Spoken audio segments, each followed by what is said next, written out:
Got it. Bienvenidos, señoras y señores, to another episode of Los Terricolas podcast, the show where we bring our unique ideas and stories to you, sharing the same ground. We all do. I'm your host, Greg, and we got Oscar and Juan and special guest. What you could say your name, sir? Go ahead, introduce yourself. My name is Fernie Sanchez, and right. we're here at Let's Work, holding our new podcast setting. Ooh. Hey, I like it. Hey, thanks for the spot, man. Yeah, we appreciate super it. grateful. No problem. Thank you guys for having me.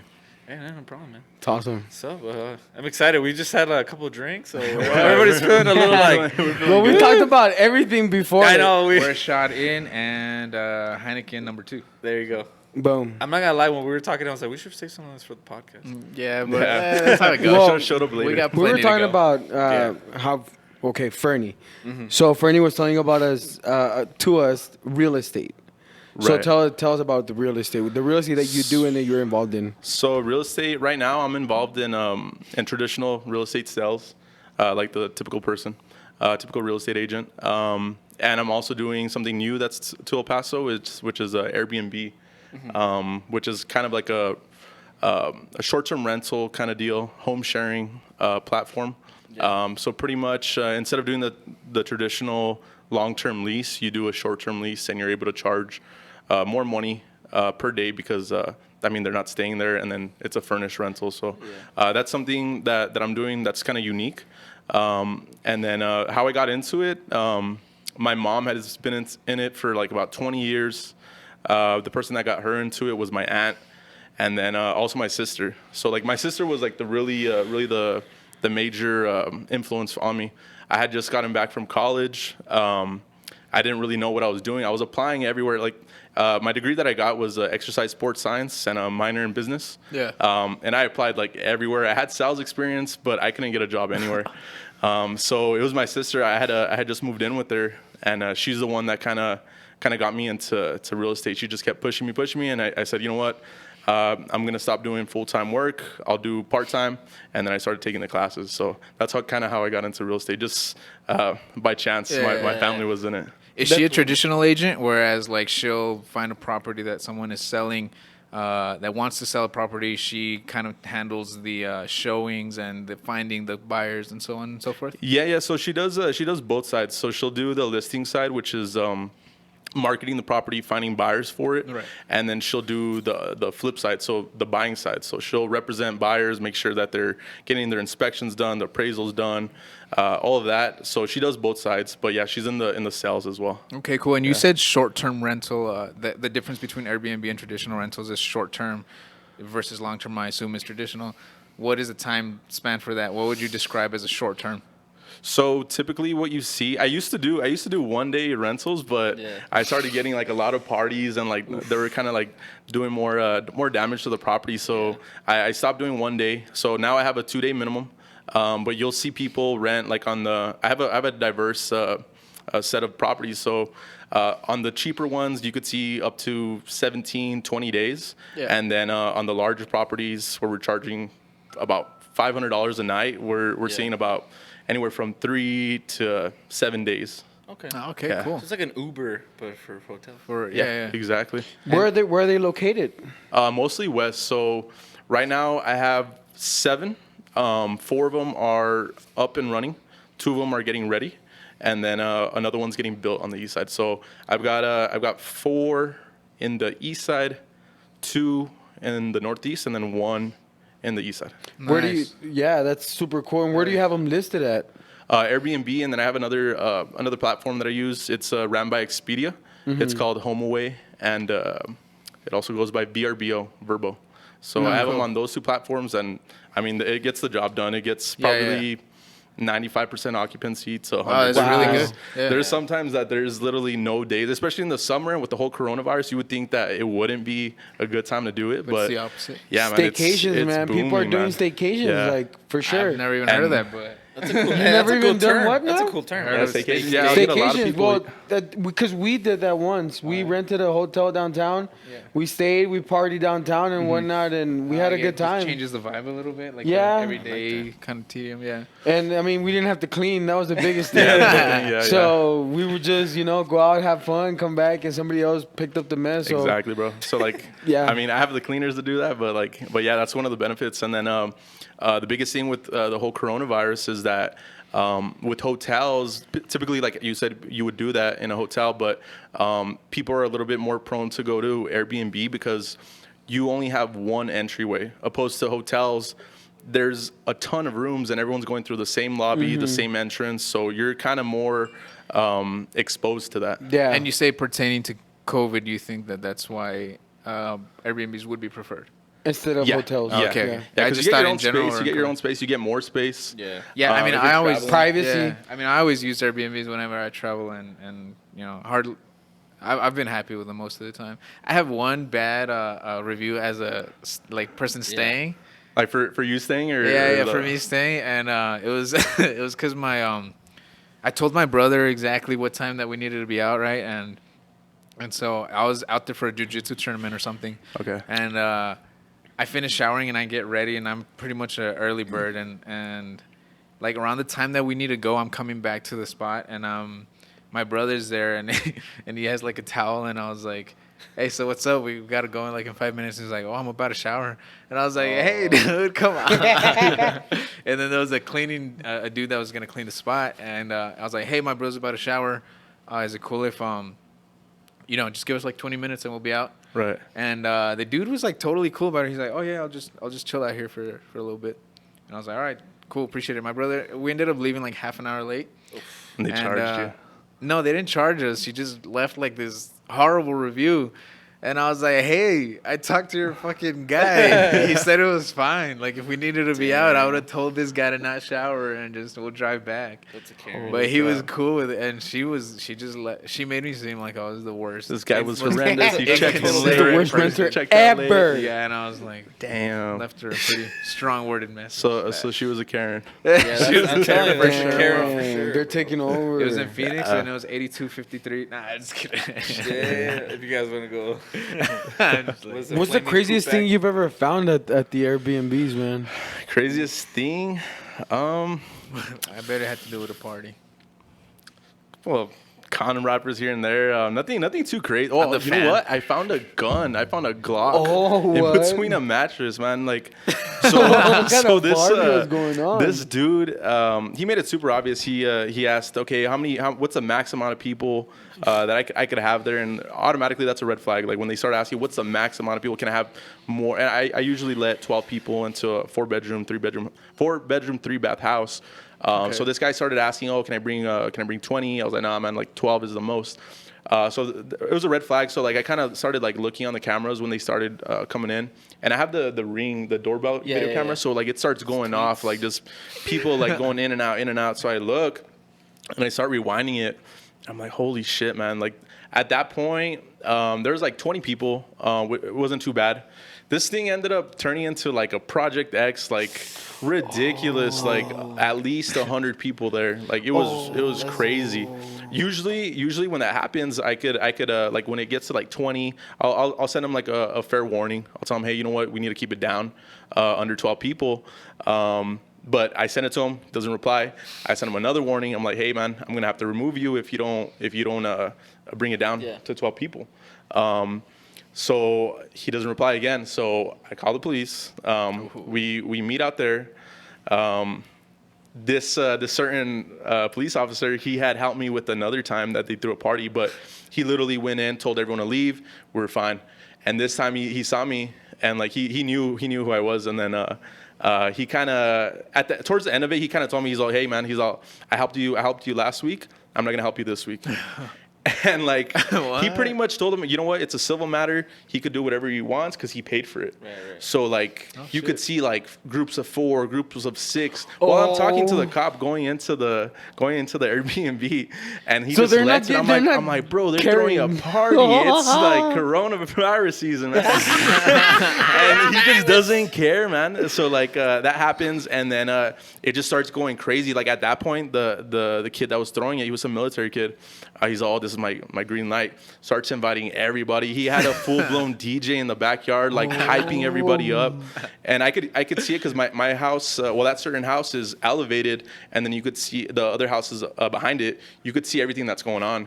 So like. It just got so bad, and people started fighting outside, and then called the cops again, and then that's when they started helping us. But as they're evacuating everyone, we're still there, like trying to see. There's like marijuana everywhere, which I don't care. But we start looking Motion around, and like this one dude comes in high. He comes like straight towards us, and he's like, "Hey man," he's all, "I need to get something out of here."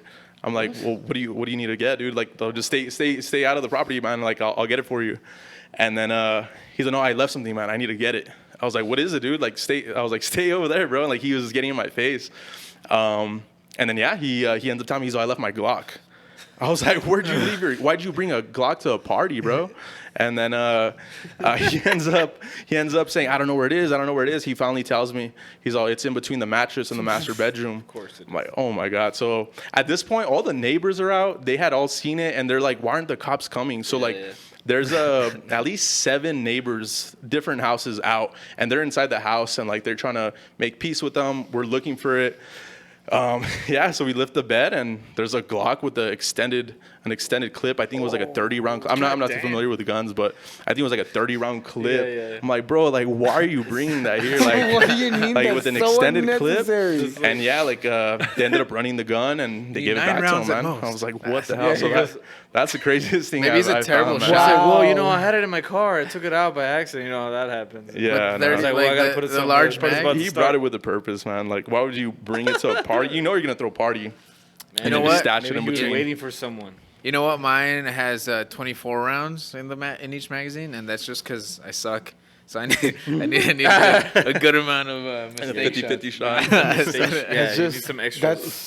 that's crazy though. That is crazy. Like the thought process to say, you know what? Yeah. Fuck it, let's know- throw up a fucking party. And then Wait, the balls like- to come right. back and be like, hey man, like Yeah, you you felt did. entitled to be in there. He's like, no, he's like, I need to get my stuff. I'm like, oh dude, it's Judo over, bro. throw. It's Crazy. over. That reminds me of that Step Brothers scene where he's like, he has that samurai sword, and he's like, can you recognize that smudge? It's pretty recognizable signature. He's like, nah. He's like, Randy Jackson from American Idol. He's like, why do you have Randy Jackson's signature on a samurai sword, weapon? He's like, yeah. because I was bumped the him in only the thing street. I That's had. all I had on me. Like, that's basically what happened. Like, why did you have? Why? It looked cool Go to at a the time, party. so I brought it to the party. Yeah, man. So that's been like the craziest thing. It's like it's a normal. Like he just accidentally like He's like, "Ah, he dude." carries. You know what is Yeah. it called? And you concealed carry. Concealed And he carry. gets there. and He's like, oh, this isn't This is gonna gonna get in look the way good. of me dancing. Better put it Tickling away. my hip. And he goes, This is Weird. no one will look here. not a Yeah, bro. drawer, not under the pillow. Yo, when I was in high school, I had several of these, but some crazy like what movie did you reference? Step Brothers? Something Step Brothers. X. Oh, Project X. Project Project X X, parties, bro. And I remember at one of them, my parents were home, and it must have been my sophomore or junior year, and I was like, let's throw a. It started as a barbecue for like the seniors. Yeah. You know? We everyone got off a little early, and we went over to my house because it was really close to the high school. And we had a pool and a pretty nice house for the neighborhood. Okay. And we were just having a barbecue. And then my dad was pretty chill about getting us some beer. Yeah. You know, so long as it stayed, Like not controlled, crazy. yeah.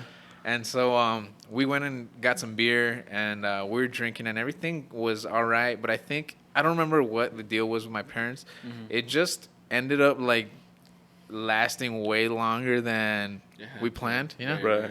And then there was 11 came and people from different high schools were coming and bringing their own drinks. Yeah, for and sure. beer pong tables were happening. And my dad's like, you know qué está pasando aquí? He's just like smoking cigarettes, like back and forth. He's like, what's going on? Like he's not intervening. And by this time I'm fucking like shit faced, right? So I'm just like, it's cool. It's the party. It's the party. But that's how it is in El Paso, though. Like, I Like was like, if you can't beat them, join them. wherever, Monwood, the Lower Valley, anywhere we went or you went, there was always like showing up. People showing Your face, up. dude. Monwood was like always the worst, bro. Like with their like wood boy clique. Yeah. Bro, Damn, at the man. SAC, I used to go with The SAC, all my holy cousins went to shit. Monwood, so Yeah. What class did you say you were at? I was 2012. I was on the same Okay, agency. nice. What school? When did you graduate? 12 as well. Yeah, at America's. Americas. I went to Irvin, so Irvin. it was like definitely some guns around when parties were happening. Some blocks. So But, you're 26, right? I'm 26. Yeah. Yeah. So 2012, 26. Fernie. When do you turn 27? September 6th here in 2 weeks. Damn, Yeah. September There you 4th. go. That's September my 4th? birthday. Okay, there Yeah. we go. Hell yeah. Awesome. We gotta Have a throw a joint party. party. Yeah. Gotta throw a party again. We'll leave the bottles here. Just throw a Yeah, party. so we're here. gonna come back in 2 weeks. Let's no do it. Glocks. Right. No extended Something clips. small. At least no extended mag. A little stripper That's a little pistol. excessive. Hey, I meant to ask about the Airbnb, not to like have a free seminar here or anything, or show your tricks of the trade. But so you said you're running around 7 to 9 properties or something like that. Yeah, 7. Yeah. And those are those owned outright, or do you like rent them and lease? Or So the very first one that I started, that one was I was living in the property. So like kind of how that happened. I had watched an interview with who was it? It was some dude named Brian Page, and was it Grant Cardone or so it was this guy Brian Page and another dude. But like he kind of started breaking down Airbnb and how it worked and how you could charge more per day because they're only staying there a couple days. It's more of like a hotel kind of deal. And like I started thinking, I was like, well, this house is it's not ugly. It's like I put quite a bit of like stuff into it, upgrades. So I was like, why don't I? And like keep in mind, I'm a real estate agent, so like we specialize in marketing properties, making them look nice. So like I was like, all right, like let me stage it, let me make everything look nice, take pictures, and I was like, I'll leave a 2 week spread. And yeah, like that one, I put it up, and I got one booking, and then I got another one, and it just kept going and going, and I was like, damn, man, like at this time I was living with three other dudes, and I was like, dude, we gotta leave, man, like they're about to come in 2 weeks, so we ended up finding a furnished apartment. We moved into there, like. We got a place up in Alabama. So it was a wait, bad so apartment, was this man. in It El was- Paso? Yeah, this was in El Paso. And then you went to Alabama. Yeah, Alabama Street. My bad. Yeah. In El Paso. So I know like, what it you was a meant. rough- I knew what it he was a meant. rough And you guys were area. like, whoa. Yeah, I was like, is that like, you went all the way to Chattahoochee? Chattanooga? I was like, how'd you save money? Like, how'd you make And money? I thought it was, you guys complaining? Alabama Street, Northeast. That's not that Northeast, yeah. bad. So it was a rough apartment, man. You could hear everything, like literally everything. You could hear all my roommates. You could hear the upstairs neighbor, downstairs neighbor. Yeah. It sucked, man. But anyways, so going back to that, so that house I owned and started doing really good. And I ended up, I had one client that I was selling their house and they were upside down in it. So like we would get good offers, but just being that they were upside down, like they were having to bring like almost like 15,000 to the table to sell their just own to house. sell. Yeah. And I told him, I kind of ran the idea by him the first time. Actually, I hate to interrupt you at the moment, but I have one rental property, and I got it just like that. You know, I had some people that it was going to cost them to sell, and I was like, I'll And take you over your catch it, property, yeah. and it'll be free and clear to you. I'll give you $500, and that's it. Yeah, it's all opportunities, man. It's not Yeah. like people think that you go out there and like search for these deals and stuff, but it's just kind of like they fall in your lap. It's just Well, with you opportunities. that are in it, right? I overall I ended up doing like a little bit of a backtrack accounting on it, and I ended up spending like around $2,000 on just throughout like a 6-month period on very lazy advertisement. Right. But I mean, I got a house out of it, and it's been renting for about 2 years now. Okay. Successfully. So That's yeah, good, man. there's like $30,000 in equity in it according There to you the go. city's appraisal. That's the way to do it. And like things go bad, you could always sell it and you got money in your pocket. Yeah. So insofar as the deal, I think I'm definitely in it as a win. Okay. I'm just gonna stay in it and Yeah. let it rent out and Let it do its thing. get more equity in there. But I'm definitely looking forward to diving a little bit more into rental properties and stuff in the Yeah. future. I just right now I'm focusing on another more more quick revenue, Right. so that I have capital to invest. To start the next one. Yeah. But yeah, so I'm like really interested in Yeah. hearing everything I say. And it turns about into that. a snowball effect, man, because Yeah. it just becomes easier because now you have one going and then two going, three going. So it becomes so much easier for you to get to that next next one. property because you have so much like cash flow, so much revenue coming in. So it's easier to get to your next property. So the second one, I ended up convincing this seller to letting me rent it. And then she said, whenever you want, you could purchase it from me. There's no pressure. If not, we'll just put it up on the market later, but whatever you want to do. So she trusted me. Another one was my mom, like I told you, she's been in real estate for about like 20 years. So she picked up a few rental properties. She had some vacancies, and I told her, hey, well, let me rent it from you as you would rent it out to a traditional leasee, and I'll put it on Airbnb. She goes, yeah, go for it. So I furnished those, put those up. So you rented it from your mother, who is a real estate agent, Right. property that she has on the market. Right. She was about to put it, like the lease that she had on it was ending, and she was about to put it up for lease. Oh, I see. And I was doing this on the side, so I was like, hey, well, why don't you let me rent out your property? So I'll you rent pay it out from your you. mother, who's Mhm. renting She's it. my landlord. I pay her, and then after that, From I keep the all the profit. Airbnb, yeah. Yeah. Yeah, cool. So that was one. How successful was that, given that you had an overhead like a monthly rent to pay? It's not bad. I mean, I had it on my house. I was paying the mortgage, and then I had a pool loan, so I was paying the pool loan too. But you Still three came out on extra, top. you 3x your Well, money. that thing rents itself. Oh, If it 3X, has a that's- pool, if it has Yeah. a pool, it rents itself. And marketing, how hard did you go in marketing? Not even that It's hard. not hard, man. Airbnb does all the legwork for you. So does VRBO and HomeAway. The key thing is operations. Like, you want to make sure you have the right rules in play, the right operations, cleaning schedules. Pristine, yeah. So you don't screw yourself. Because I knew of another agent that had gone into it, and like from what I heard, they started throwing a lot of parties in it, and they had to take it down. You know what's Oh, no. crazy? Some of my worst Airbnb stays are kind of, it's not necessarily that they're bad, but like you're talking a lot about staging. Like, I'm thinking about one in California that I stayed in not too long ago, and it was like the dude had just started doing it, and he just left all his stuff there, and it just seemed very cluttered. And Yeah, it seemed yeah. it seemed like I was imposing in someone's house, like I'd broken Right, in or you're something. kind of like invading their privacy. Yeah. Whereas a lot I of the see that. more Airbnbs that I've been comfortable in, they're almost minimalistic insofar as the kitchen and stuff Right. like that. Just what you need, and then like essentials, I guess. Yeah, and like one thing kind of like that I tuned up like in business wise was outsourcing. I knew there's people that do this for a living, interior designers, and they do it for a living. Like hence the person that did this place. So I'm not gonna be as good as someone that just designs Focuses on interiors that. like Yeah. all day every day. So yes, it's more expensive, but you're gonna get a better product. yeah, you're gonna the get a better turnout. return out of it. So after my second one, I started again. That girl Tatiana, I started hiring her for all my Airbnbs. So like she goes in there, she The tells me eyelash what girl? for. No. This is she's Interior design. decorator, yeah. I met her through a builder.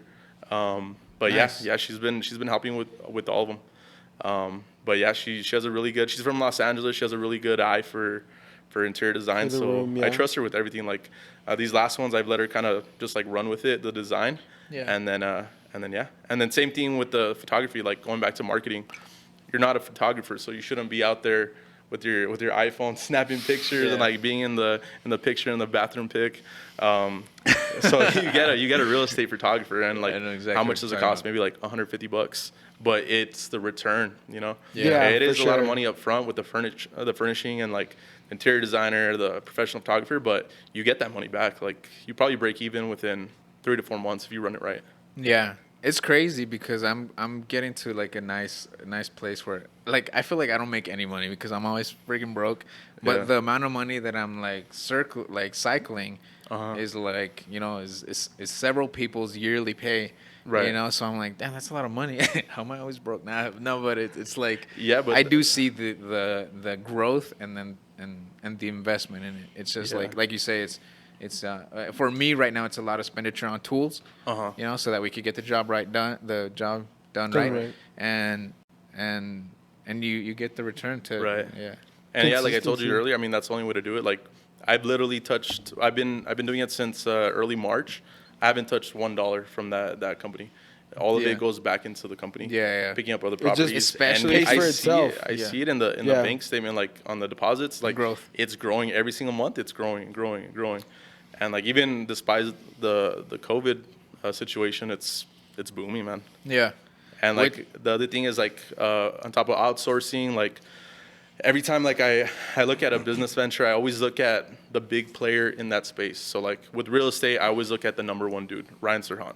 I always look at him. Locally? I kind Is that who you're no, talking he's a nationwide. He For does like Airbnb? $1 billion for sales, for residential sales. So like when I was more focused into residential sales, I would always look at him, see what he does right, see what I could pick up, see what works for me.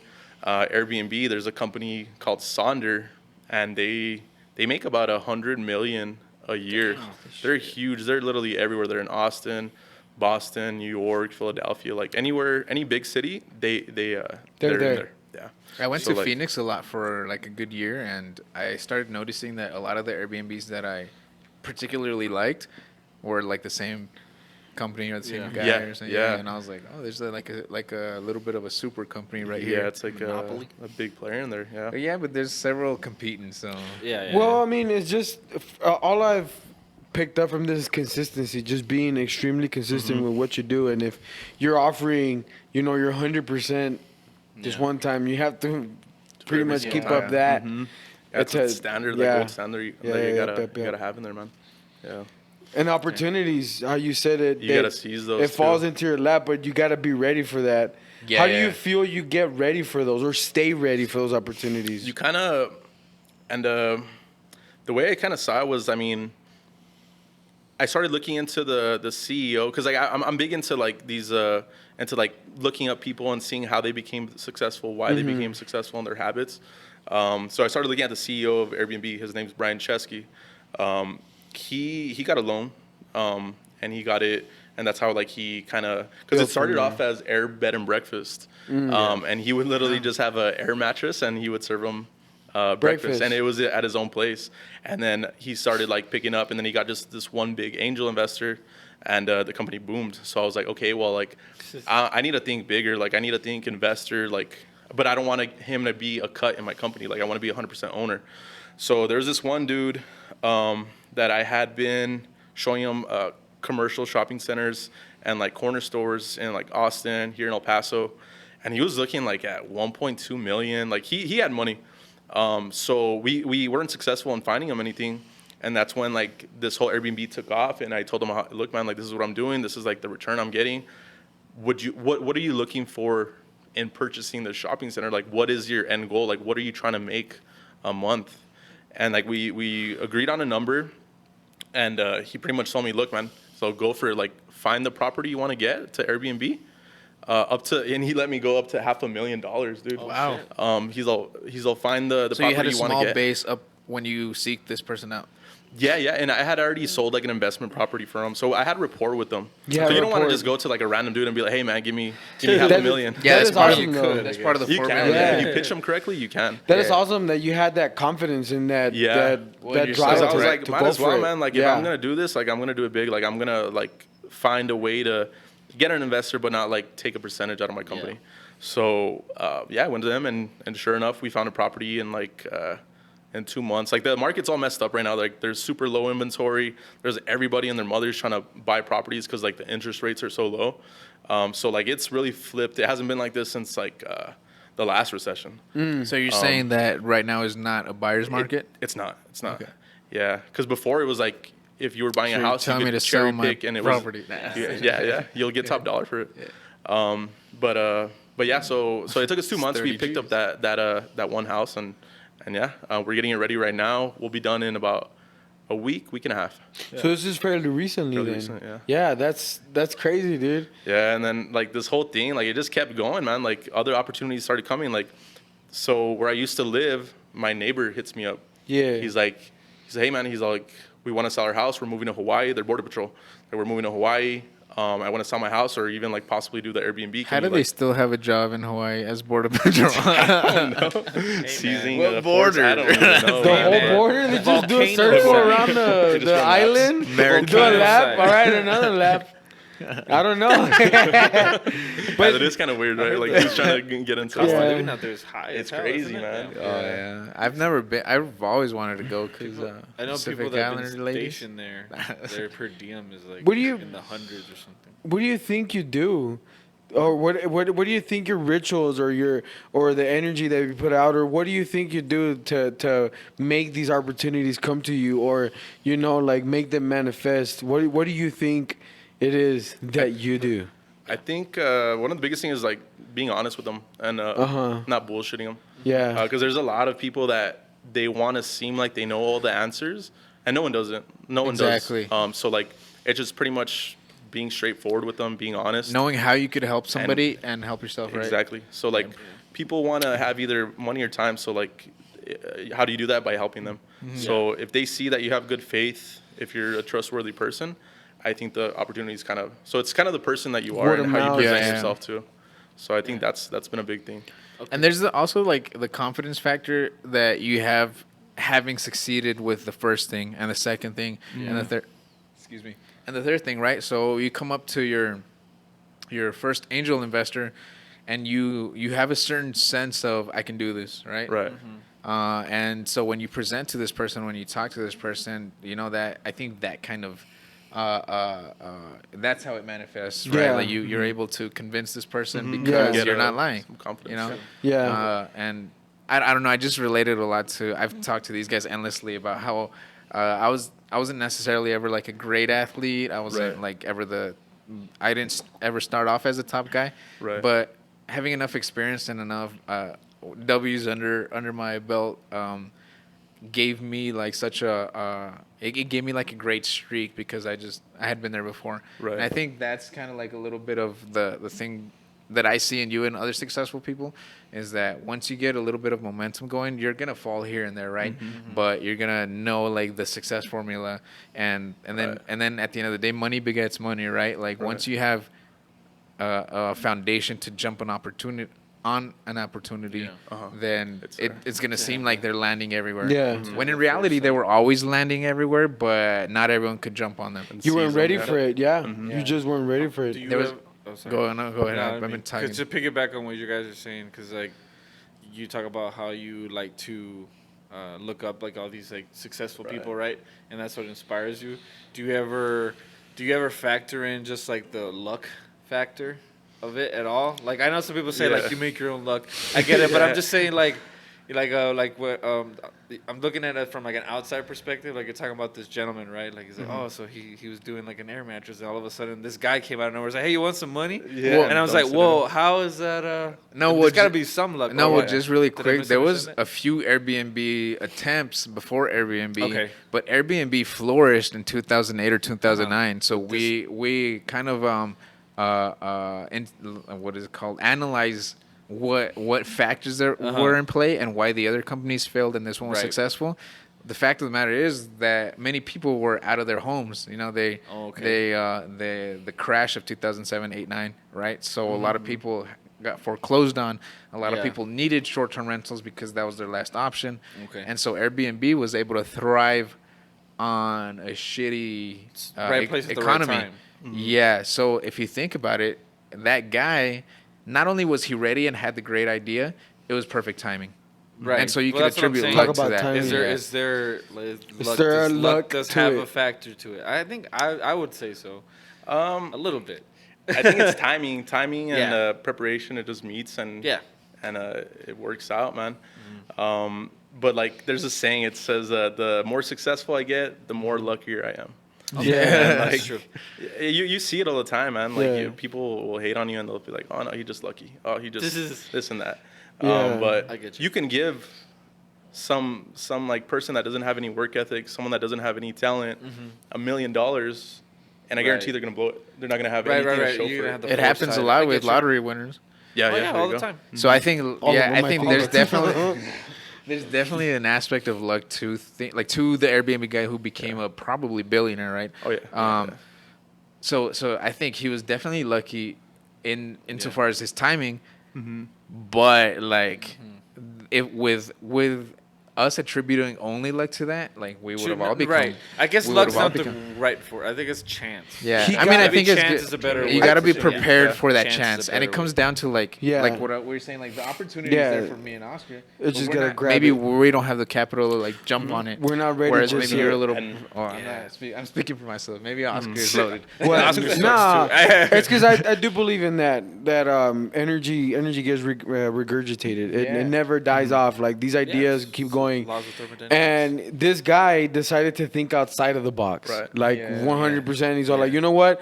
I'm going to go for this because Yeah, nobody's yeah. doing it and I'm going to do it. See what And happens. somehow, some way, like that happened. Yeah, yeah. And it popped off. Like YouTube, like I was watching a documentary on it and then I Googled it and I'm like, how in the hell did this guy decide I'm going to make a Airbnb guy? website of like Oh, yeah. videos and all of this like Right. Oh, Face- YouTube guy. Or like Yeah. Amazon.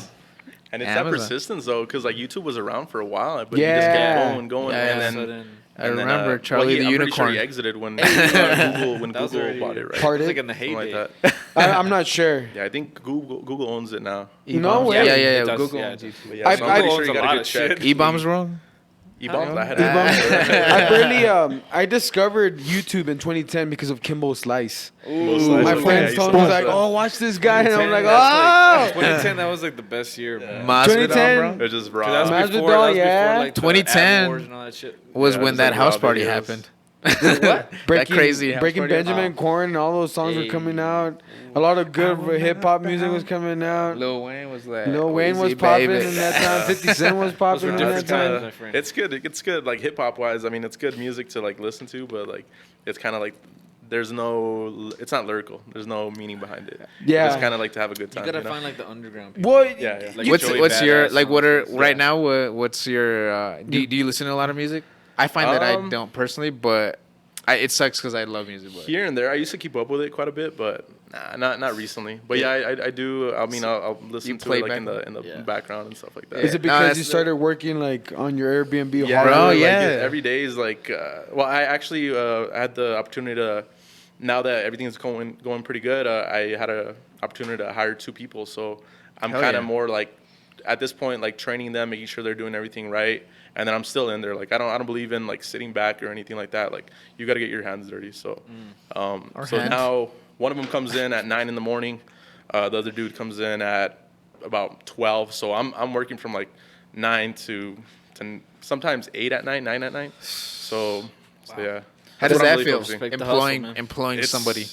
It's cool. It's just an opportunity that you get, especially right now when there's a lot of people that have lost their jobs, especially in the restaurant industry. Yeah, yeah. It feels good, man. Yeah. Putting food on their table. I and wanted to ask you about that. As far as the economy, and not to bring the mood down, but like, what's your take on like this whole like eviction pandemic? It's like another pandemic on top of the pandemic. like the eviction side or the whole like coronavirus. yeah, well, I mean, you as a Coronavirus? renter, like, how Yeah. do you? What? Because I know I've seen some stories. And you know what it is that I get most of my news from John Oliver, which is probably not.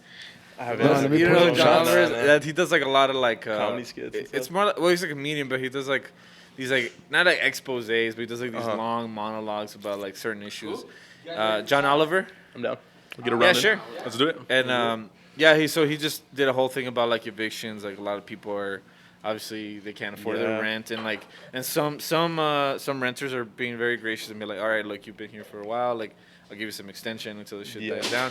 But some people are like There's straight some up. people that are like taking advantage Right, of it, dude. some people are straight up like telling him like, nah, like you're out of here, like I don't give a fuck. You know what I'm Yeah. saying? Like, so I don't know, like I wanted to get your take on that. Luckily, so as far as like a long-term rental, I Okay. haven't.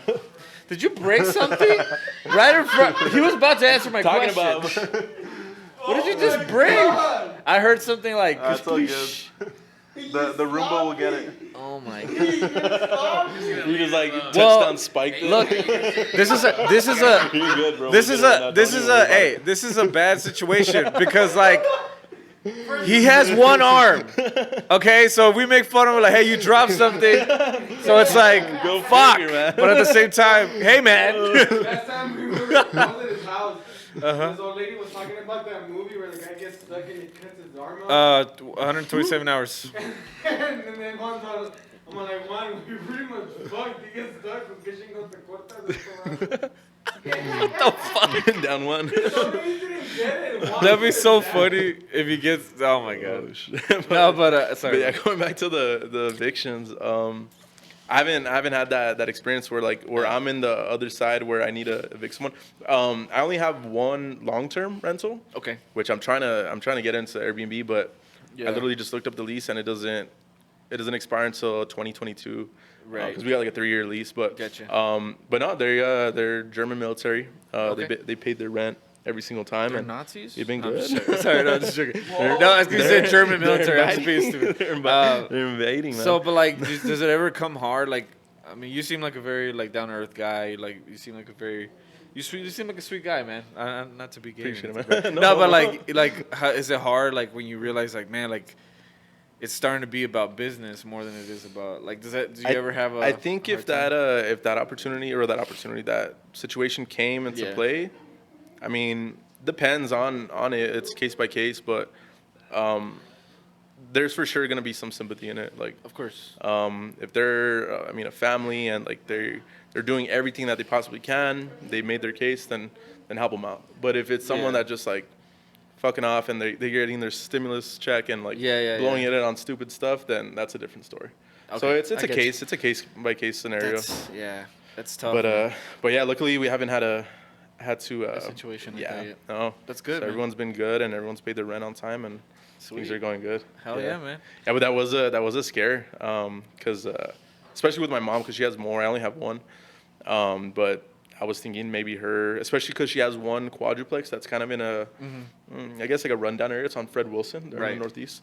So it's a rough neighborhood, and I was thinking there we would have that, but no, it's been good. I mean, I don't think anybody expected for it to go on this long. I know, man. And I don't know, man. Like, And that's why I was asking you, like, what are you talking about, like the eviction or like the whole COVID? Like, what's your Yeah. take on this whole COVID thing? Like, not, and No one ever asked I mean, me questions.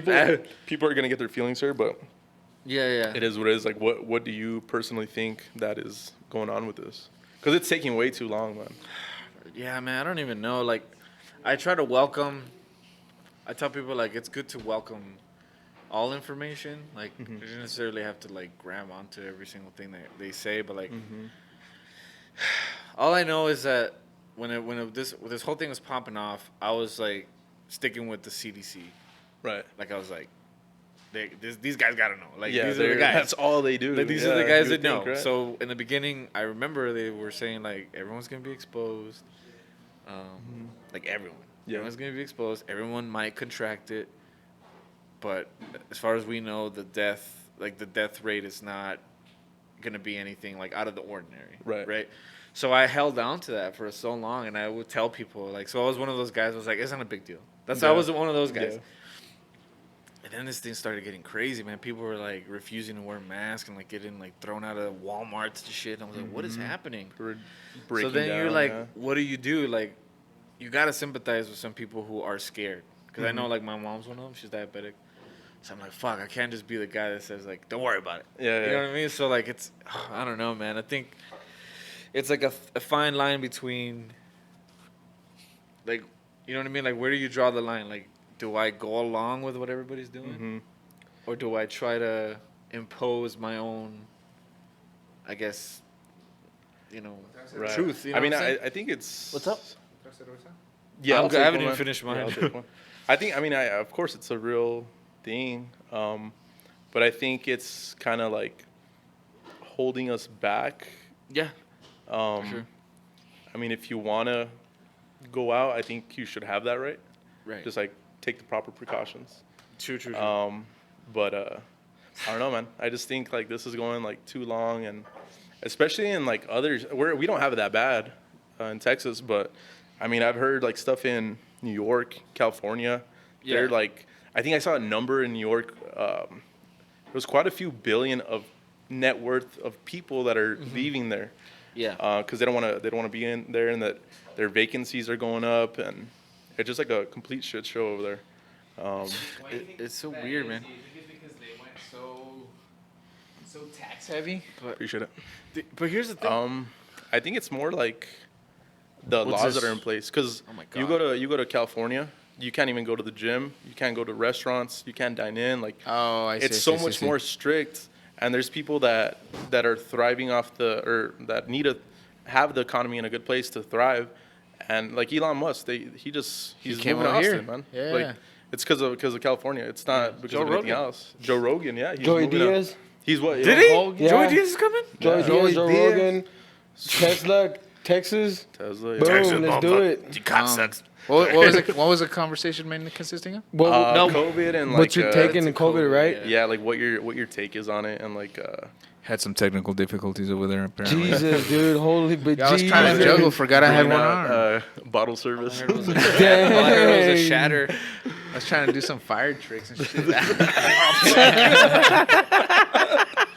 Oh shit! I honestly I feel like it's real. There's people dying, like definitely 100%. There's people I've had it dying, like 3 times. but I don't think it's as bad or yeah, it's not as bad as thought the it was. media like promotes Well, even it they to be. say, like, it's all there. Like, the numbers are always there. I think the last time I saw it was like 5.5 billion infected. You know what? 172,000 deaths. You know, That's- So it's like a fraction. that's normal for like a flu or. I think think drunk as driving is much as higher. we'd like to think that we're above like our own egos as Right, far as a right. society, there's also like in my mind the idea that we're like you want to be right, you know? So Yeah. so you're looking at the numbers Right. any way possible that you can be right. Let's say you were an authority, Uh-huh. you know, prior to when you're like the worst pandemic that the world's ever seen is about to come. Right, It's I going to get wipe out. If we don't prepare properly, it's going to wipe out this many people, blah, blah. And then Yeah. it doesn't happen. And then you're Yeah, like, yeah. well, there's a second wave. And Right, you know, right, like not right, to right. diminish I get you, I the get you. fact that a lot of people course. have died, of course. Of course. But I think that has a little bit to do with it. And what and additionally to that, I think that just like how we're talking about thriving on let's say these people that, you know, unfortunately went upside down on their mortgage, and that leaves an opportunity for us to not only relieve their misfortune but help ourselves out. You know, there's a lot of people who are either going to be symbiotic that way or parasitic in a I get shitty you. situation. So there's like this downturn in the economy. There's this kind of imbalance, and with an imbalance, there's a downside and a top side. So I think Right. definitely people hopped on the opportunity to make some dough. Of course. That's beautiful though that you say symbiotic because I like that. if you said it, these people want to get like they have to sell their home, but you come along and you have an idea to make it work, so then you rent it out, and then these other people that are like got evicted, like oh shit, like there's an Airbnb that can hook us up, like this rental, like there's always something attached to it. balance. Like Yeah, if you're yeah, doing It's good, all a it's balance. you do good. And that's a little bit of what we were Thanos? talking about earlier, right? You got to pick and choose when to like be greedy, but in most of the time, if you're helping, if your goal is to help yourself as well as whoever you're working with, that person will not only trust you, both of you will win. That paves the way for future relationships. That it's just like you said, if you're kind of a piece of shit, eventually that'll catch up to you. You may like get one person, 2 people, 3 people, but it just catches up to you. Whereas if you come in honest with a plan, Right. with confidence in your plan to both help that person and yourself, and both benefit, you know. Yeah, and I think I'll see more of that. I haven't done anything because I don't want to sound like I'm predatory or anything like that, but I haven't done anything that's directly affected with COVID.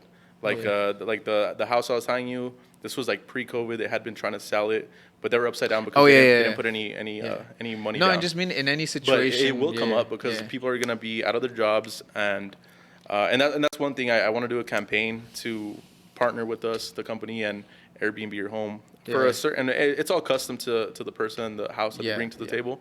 But I'm sure that opportunity is going to come where someone's like, hey, you know what? I lost my job because of COVID. Yeah. And again, it goes back to the person that you are. Are you going to take advantage of the person? Yeah. Because you could have done that beforehand. Like you could have done it in Yeah, real that's what I estate. mean, But it's the type of person you are. Like, Yeah.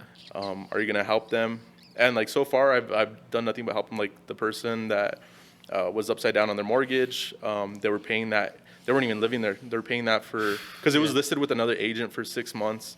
So they were paying 6 months, and then with me it was like 5 months. We got offers, but he just couldn't accept it. Right. And then my neighbor, like they got a job offer in Hawaii, and then they're like, all right, we got to go. So I was all right, cool. I take over your mortgage, and then and you could dip out. And that's the way it is. I think for me, one of the toughest things that, as you know, I've only been in business for I want to say 2 years. Prior to that, I was in college, and then I only had an employee job for about a year and a bit, and then I moved over here and started working for my pops, where I took on more of a managerial role.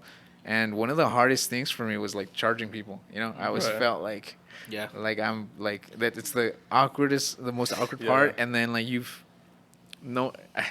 feel for them because you've been in the situation where you're like, fuck, that's a lot of money.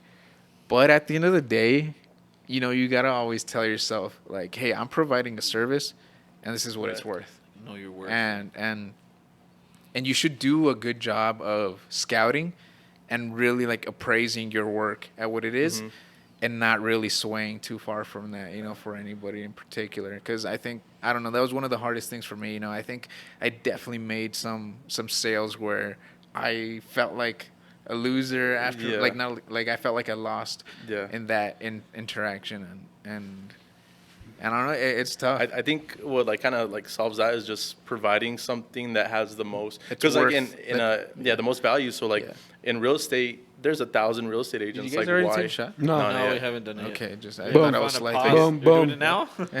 Sorry. Thank you. Cheers. Cheers to all y'all success and mine.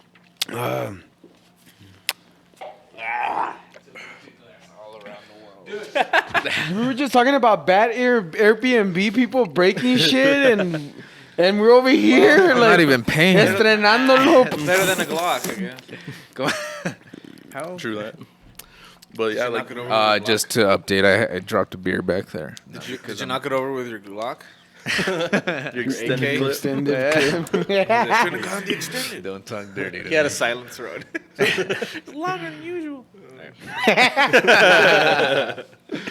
It's cool. cool, man. I'm really, I'm glad that I mentioned. Yeah, this. I for didn't sure. do a lot of I wasn't sure who I was coming. It's because you know what, 20 for you to be 26-year-old and you have this much knowledge of real impressive. estate. I mean, I'm going from zero to your knowledge that you're giving us. You know what I'm saying? So for me, it's a lot of knowledge, and that for me is golden. Like up to this point, like it's the been fact golden. that you got that, because you know what, and I've been also praising Oscar because I think that you know, he's really run with this podcasting now. And sorry, Greg, I keep underscoring you, but I feel like Oscar's like the one kind of pushing the thing, and which is really awesome because it's kind of almost self-rewarding now, right? Like you get to talk to guys like Fernando here who you know are in.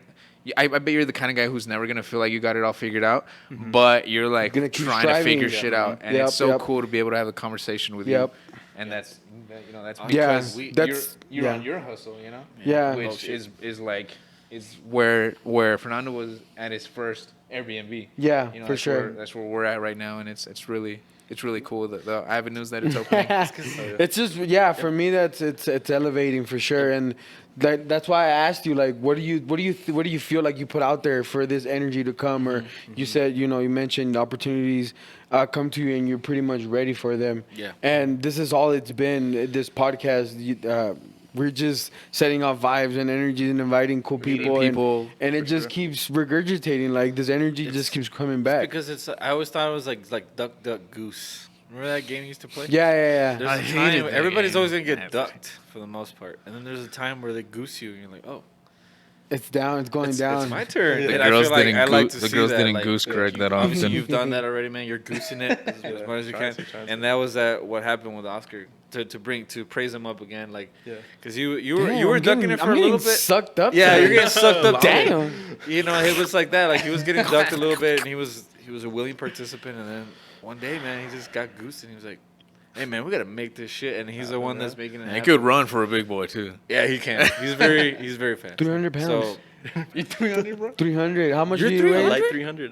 Like 270. 270. Hey, you guys are big boy heavyweights. club I right didn't here. think he was that heavy. tell you I what. never asked you how much you weigh. you're a thick boy. I'm a thick boy. They make them thicker in Texas. I'll tell you what. Dude, I'm like 150. I'm lighter than I've ever been. I used to like work to get down to this weight to fight, And now you're. and I'm just walking around in it. But Where did you fight at? What schools or what like here in El jiu-jitsu Paso, yeah, I do my jiu-jitsu at 10th Planet on Planet, Lee Trevino.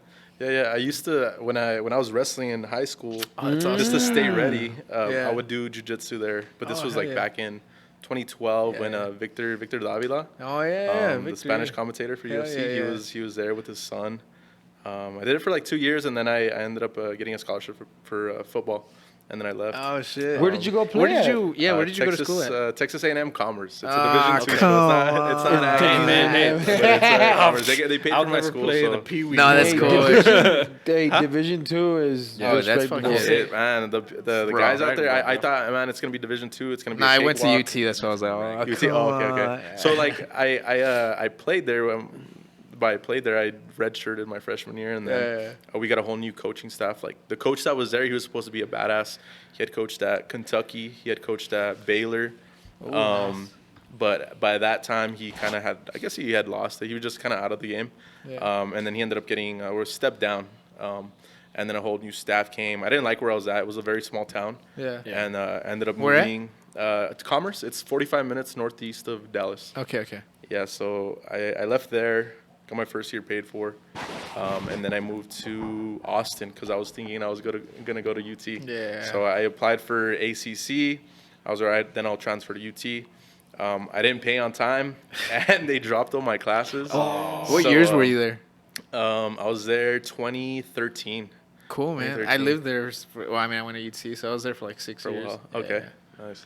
'Cause Yeah, it man, took me that long. It's a World. cool, it's a cool, I- it's a cool I love town, man. Austin. You get a lot Oh, of yeah. experience. I from We it. always mention Austin. Austin comes up. It's because I love Yeah. that place. No. We dope. always, Yeah, Austin always We're comes lucky to have up you. because of you, but also No, yeah, I love Austin Austin. first I'm going poppin', in bro. like 3 weeks for a jiu-jitsu Yeah, tournament. I'm actually gonna go next Yeah. next There you weekend. Oh, hell yeah, bro. Hey, we should. should You know what? Greg and I are going. We were just This is talking why we about need that. to ready the RV. Hey. I just had a son. His name is Austin. You know what I want to? My time limit on that RV is before the mid-October because I was telling Oscar, and I don't know if Oscar's told you, but basically like 2 years ago or a year ago when I started doing the YouTube channel, Right. my brother went out to visit me or something. I was in Phoenix, and I was like, hey, let's go to this waterfall, and let's hike out there, whatever. And we were going, and we got lost. But I was kind of vlogging the whole thing, and in that getting lost, we ran into this weird campsite that had like a bunch of cabins, but it Okay. seemed like they had burnt down or something. Oh. And then it was close to evening, so it was kind of getting dark. And then it was just a creepy vibe altogether. And I was like, let's just go fucking I was like, let's go explore it. And I was like vlogging the whole thing. And then the climatic point in it was we ran into this one cabin where the bathtub was just like splattered with like what seemed to be like dry blood. And I was like, holy shit. I like found it, and I was like, yo, Dad, come over here. And then So take some pictures. yeah, and then we saw it, and I had a lot of that's like probably like it's not one of my most viewed videos, but it's like the one that I've had the most fun in. Yeah. And so I was like, hey, next year, like 2 weeks before Halloween, let's go on a road trip and just go to haunted places and just vlog it. Ooh. And then a year went by and we just didn't do it. And then this year is coming up, and I'm like, let's fucking do it. Yeah. And now that we're like kind of in this media thing going, I'm like, let's get this RV ready.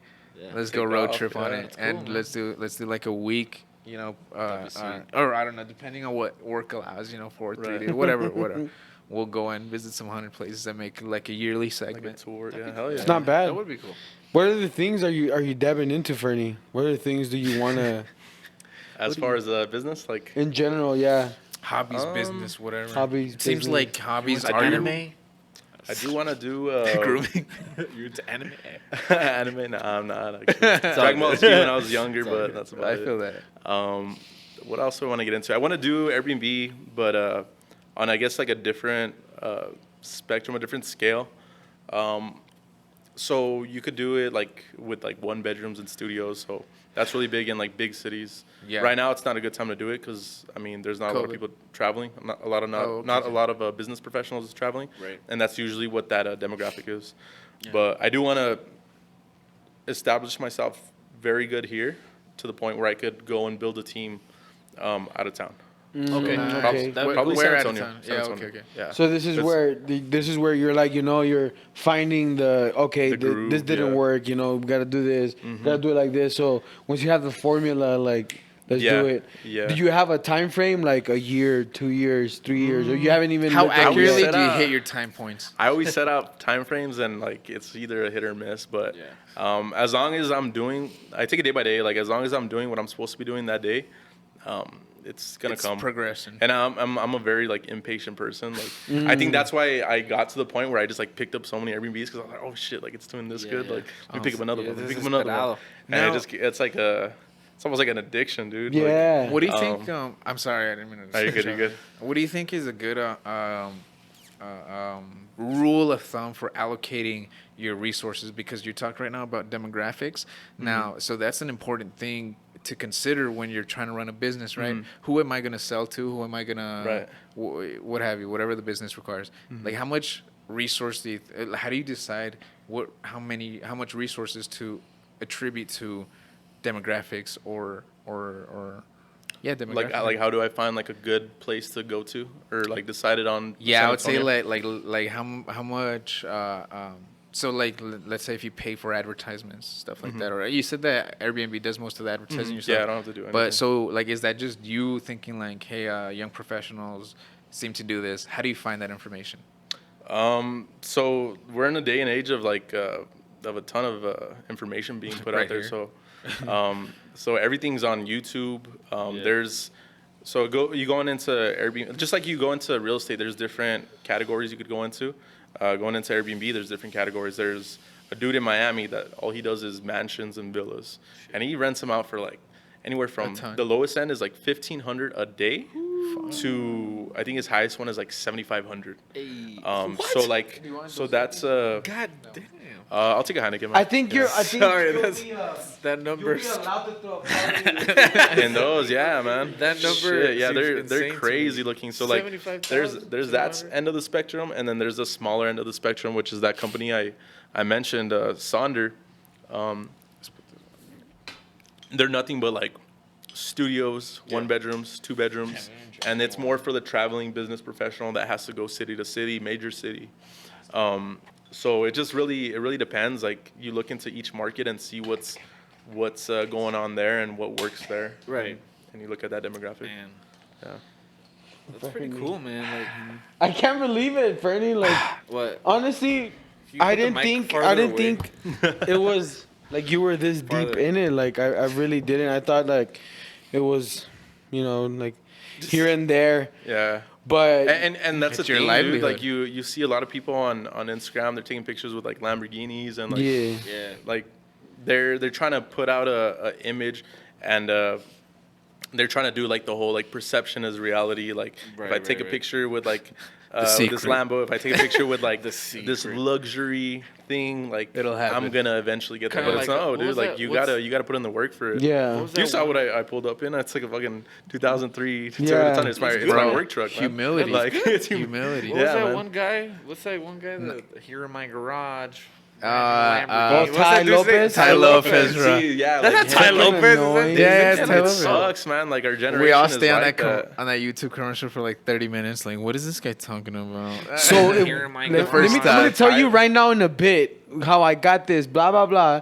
But right now in a He bid, goes. I'm more proud of these 2 bookshelves. Yeah, I'm always like, shut up, Ty Lopez. And then Yeah, Ty like Lopez they asked is him like later, he's the- like, "Well, I didn't actually like understand what I was reading. I He's just probably read 'em pretty really fast." successful, right? Yeah, but like his He sells a dream. He sells information products. He sells courses. Yeah. So like you got to do the due diligence of like if you're gonna look up to someone, because like you know how I say I look into YouTube. Yeah. I look at the people and like look at their track record, make sure that they Accomplishments. have done something. That they sell Because like something if you look real. at a Ty Lopez, like That's what he might have hit some success, but his real bread, the money that he's pulling in, is from information products, man. And I'm sure a lot of people that are kind of in our same age range are kind of, looking for one thing or the other. I tend to think I've been people have tried to recruit me for like for the lack of better words, like pyramid scheme sounding companies, And I'm sure you guys have all had that. Marketing. Sure. And I've always thought like if you know the secret, if you know the have some information that's valuable. So like, why do you need recruitment for succeeding? Why do you need That's true. yeah, that's like just how they I get sell you. it. I get you. It's just and what- value. Yeah. Like a lot of the times, the value in things is jumping on something before everybody knows. So why would you tell everybody? So You know? I used to do that a lot. I used to want to try and get sponsored because I was into bodybuilding. Okay. And I wanted to get sponsored, and like I would come up to business owners or people like that and like pretty much try and tell them how to run their business. Like, Yeah. oh, you know what, dude, if you do this, like, but I realized like, well, if it would work, then I would have already figured it out. Like I would have already done it and become a billionaire. Like, for sure. So yeah, I had to kind of like pretty much look at myself and be like, dude, you're being a fucking loser. All you have to do is fucking do it. Like, stop making plans. Stop get telling people like, Get this people is make this is what we're gonna do. right. Like, just fucking do it. Like that's it. Yeah. Move the mic a little. No, Like, yeah, a lot You're more. pissing me off, More, dude. more. You can't No, even hear more me. farther. How could you tell? Farther away from Nah, your mouth. No, Okay. no, definitely not. No. Nah, and Look, it's a fist. And like right now, course. I feel like right now you've shared like valuable knowledge that is to your own credit that you've stated you've found for free, right? Just looking. Yeah. But you've we put it nice into this. Well, I mean, he comes from a family of realtors It's and like stuff. pissing So I you mean, off. this, Well, 'cause you're seeing it, right? so like he had that he had it already, like Yeah. it was there, so he had the resources to be able to Right. talk to somebody and be like, hey, No, for what do you sure. think I should do? How do you think I should do? Because I remember you were asking as well, like anybody that owns a business already. So give me a little bit of a guidance as to Yeah, yeah. what should I do from here on out. Me asking. You were asking on your stories. You were asking for advice. Yeah. If No, from I- somebody that already had a business. For sure. I mean, I always do yeah. in general. I'm Yeah, yeah, talking yeah. about these companies that they seem to survive on me paying for participation. Like there was a friend who claims to be doing fairly well, and I really hope he is. But when he tried to kind of put me in on the in the game, I listened to him because he's a previous friend and he does the foreign exchange thing. Okay. And so when he tried to recruit me, I thought it was going to be a conversation between me and him. And he's going to be like, hey, look, this is how I would come about. Like, if I'm winning and I want someone to, and I'm going to mutually benefit from someone, I'm going to show him, like, the game. And then I'm going to show him what, like how we're both going to win, right? Yeah. And when I got on a chat with him, it seemed to be like a pitch, and the only knowledge they shared was how It was a group? how great it. Yeah. It turned out to be a I've group. never looked into like Yeah. the whole forex, but I know it's really big right now. Yeah. I can't speak on it, but like Well, this I've heard was a my lot of- experience. yeah. Like, it turns out to be a group, and all they didn't touch on the foreign exchange once. All they talked about was how gangbang you How in that you video chat. successful you can become. they're like how great it was gonna be to Yeah. be part of that company. Right. Yeah. And so I was like, so you're basically You're basically selling me a membership to a club so that I can be part of the club. And So you can talk about how great it's gonna be, Yeah. Like And- the and- but it and never level happens. paint- You got to paint the picture of the company, but at some point you got to like. I was like, where's the dive into, knowledge? what- Like, where's the what- promise yeah. for the knowledge even? I get you. Where's the And- product? and Like, show me the money. Like, let's see I what's almost good. did Amway. Huh? What is I that? almost Is did. it? You know what Amway is? What is that? I attempted to be recruited by ACN. I don't know if you've heard of Yeah, I that. hadn't ACN? heard about that. Was the first Is one. that an MLM? Yeah. Huh? Is that another MLM? Yeah, Multi-level yeah, marketing? yeah. And I remember the first time I forgot who fucking told me to be here, at this person's house. To be here. And I was like, all right, cool, it's for a friend, whatever. I'm like in Yeah, college yeah. still. That's exactly what happened for me. Yeah, bro. And then they start presenting, and I'm like, wow, Yeah. this sounds amazing. What's the catch, right? Why hasn't everyone hopped on this? Yeah. Oh, you just gotta buy $300 worth of products and No, then that's how resell it was, it. At the end of the presentation, it started pouring rain. Like Yeah. Austin has these showers that fucking Yeah, yeah. suck, and so I didn't want to leave. But they were like, I swear, like as soon as the presentation ended, they were like, their eyes, and they were like, hey, so you gotta pay So you can do $500 right now.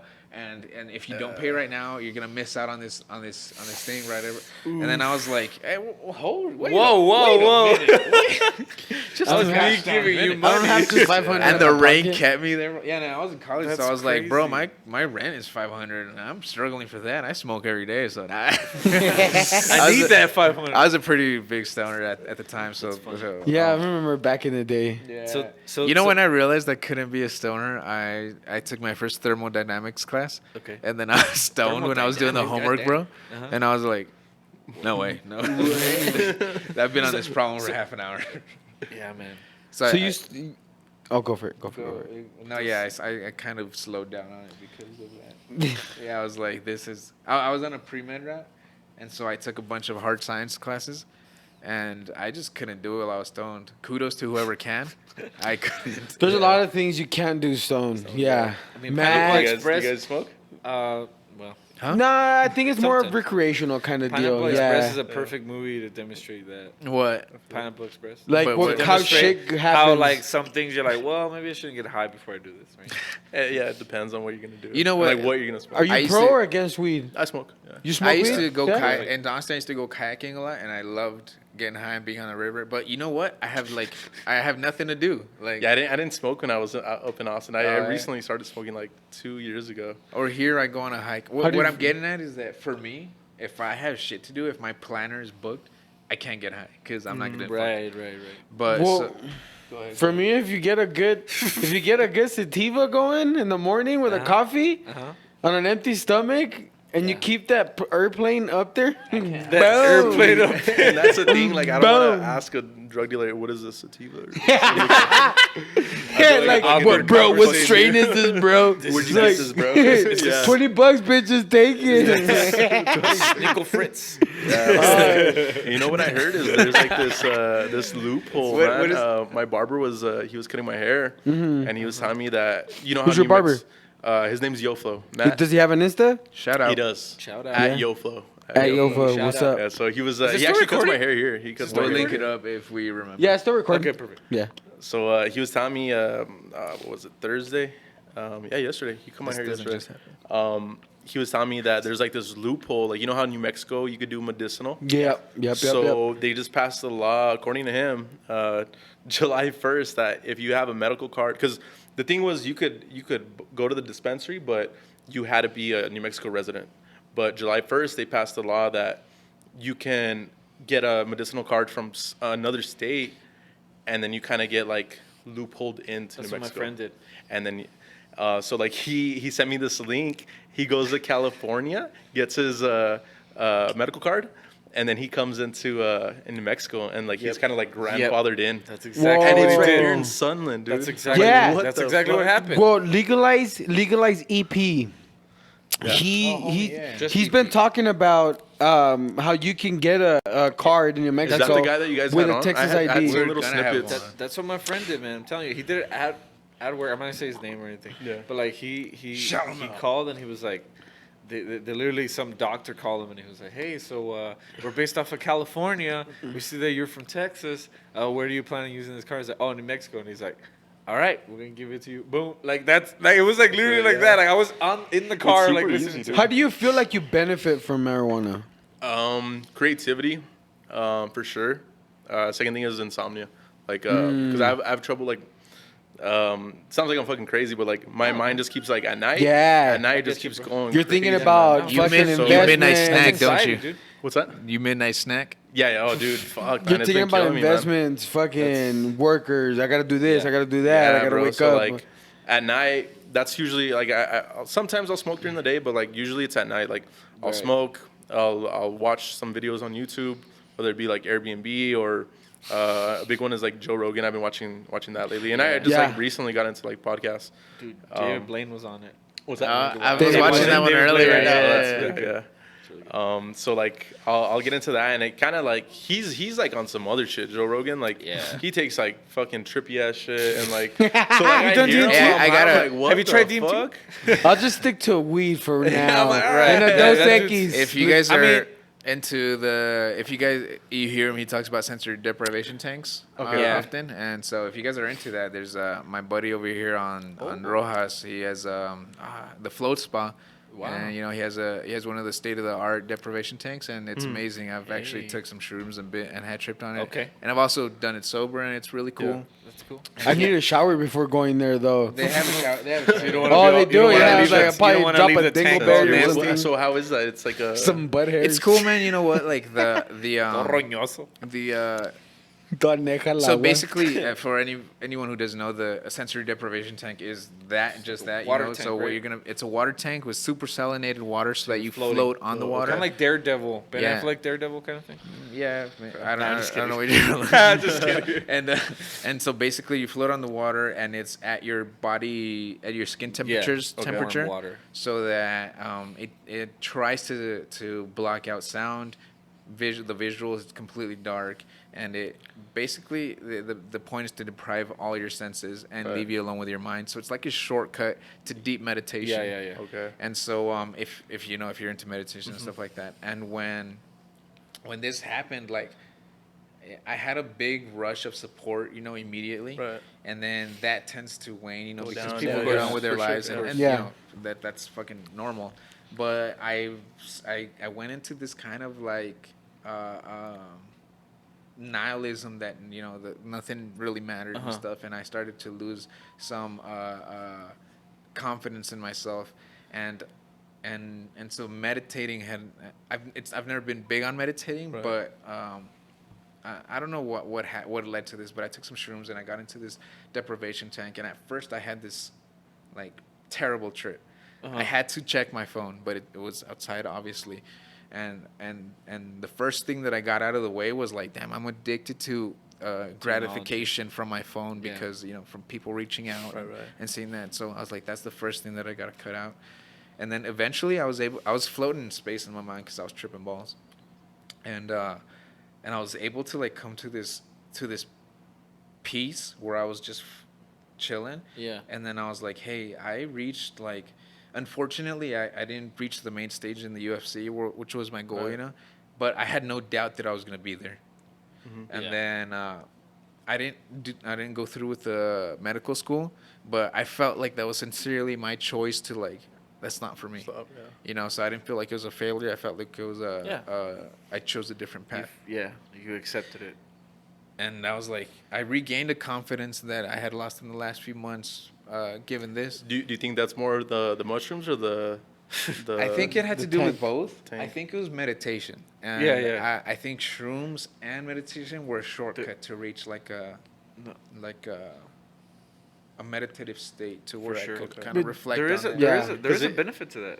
Yeah, because it kind of gives you like a reset, and it kind of like checks. That's I've only exactly done what it. it I've is. only done it twice, but like Mushroom? each time, once before I left to college, and then one like earlier this year, and it kind of gives you like a reset, kind of like checks you and says, what are you doing like right now? Like what Yeah. do you like, and what do you wanna do, like without pleasing anybody else, like just yourself. Right. Like what do you want to do? Yeah. And takes- so it kind of checks you. And I'm not like I don't do it like every fucking. I've only done it twice, like I said. Yeah, for sure. But yeah, that's what I've seen. It's from it. refreshing to have that reset, because I for me it happens whenever I start shutting off It kind of sucks that I I'm have to right say it, behind but you. I shut off family. I start not listening to music. I start just being quiet in my truck, Right. and like actually listening to what the fuck I'm thinking about, what I'm gonna You're do. talking about like while you're on it. No, Or just, without like- it. like, Without it. yeah, This yeah. is how I Okay, come like a to that normal day, reset. yeah. Yeah. Okay.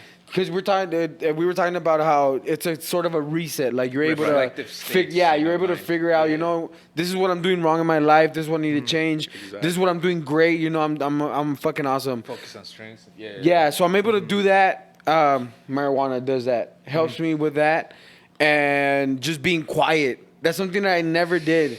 Just being quiet. yeah. That's why I'm super loud. I'm out there, but once I'm able to turn off the heavy metal music, not talk, not have an Pantera. opinion, and just be quiet, it resets for me for sure. Because I have a really short attention span. I just want to do shit. That's why I can identify to what with you you. said. Yeah. When you say that you have a hard time going to bed because your mind is rolling. dude. That's how my mind is. Like it's just going. I knock out everywhere, bro. I know, like, especially right now with like the whole COVID, it's like, Yeah. at what point is this gonna be like? Is this gonna be detrimental to like the? Because my bread and butter right now is Airbnb. Like I've kind of like eased off of real estate sales. I'm more working like referrals and people that want to work with me. So like I've dived in like 100% into this Airbnb thing. So like I'm thinking like, dude, what if we go into another lockdown? What if like the city bans Airbnb and I'm stuck with fucking seven mortgages? Like I'm fucked. Yeah. So like that's shit that goes on in my head like at night. Of So, course.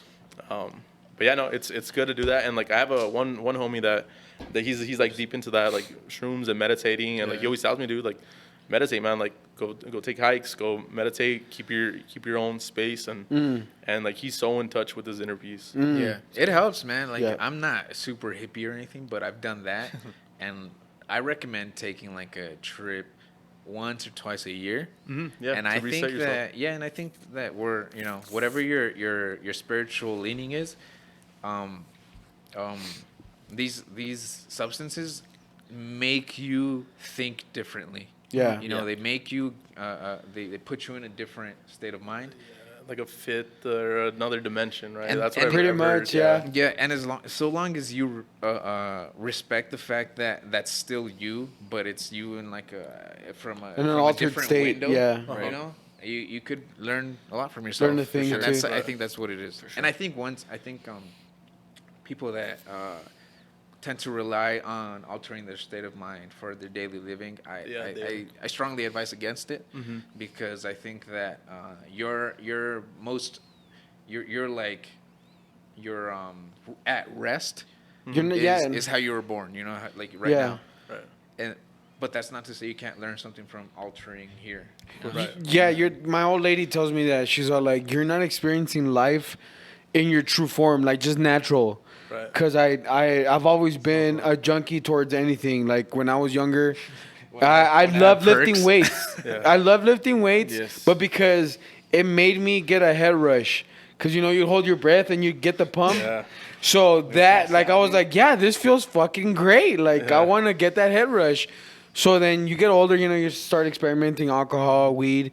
And my old lady tells me, like, you have to fucking deal with your problems sober. You can't fucking have an altered state of mind because it's not going to be concrete. Like, it's not going to be... Right, because you're dependent on Yeah, that. you're depending on this thing Right. to pretty much make a decision for you. Right. And it's let's be honest, like 1 out of 10 of my fucking stoner ideas is all right. It's not like the best fucking It idea, sounds but good when you're high. all the other ones are like holy fucking shit.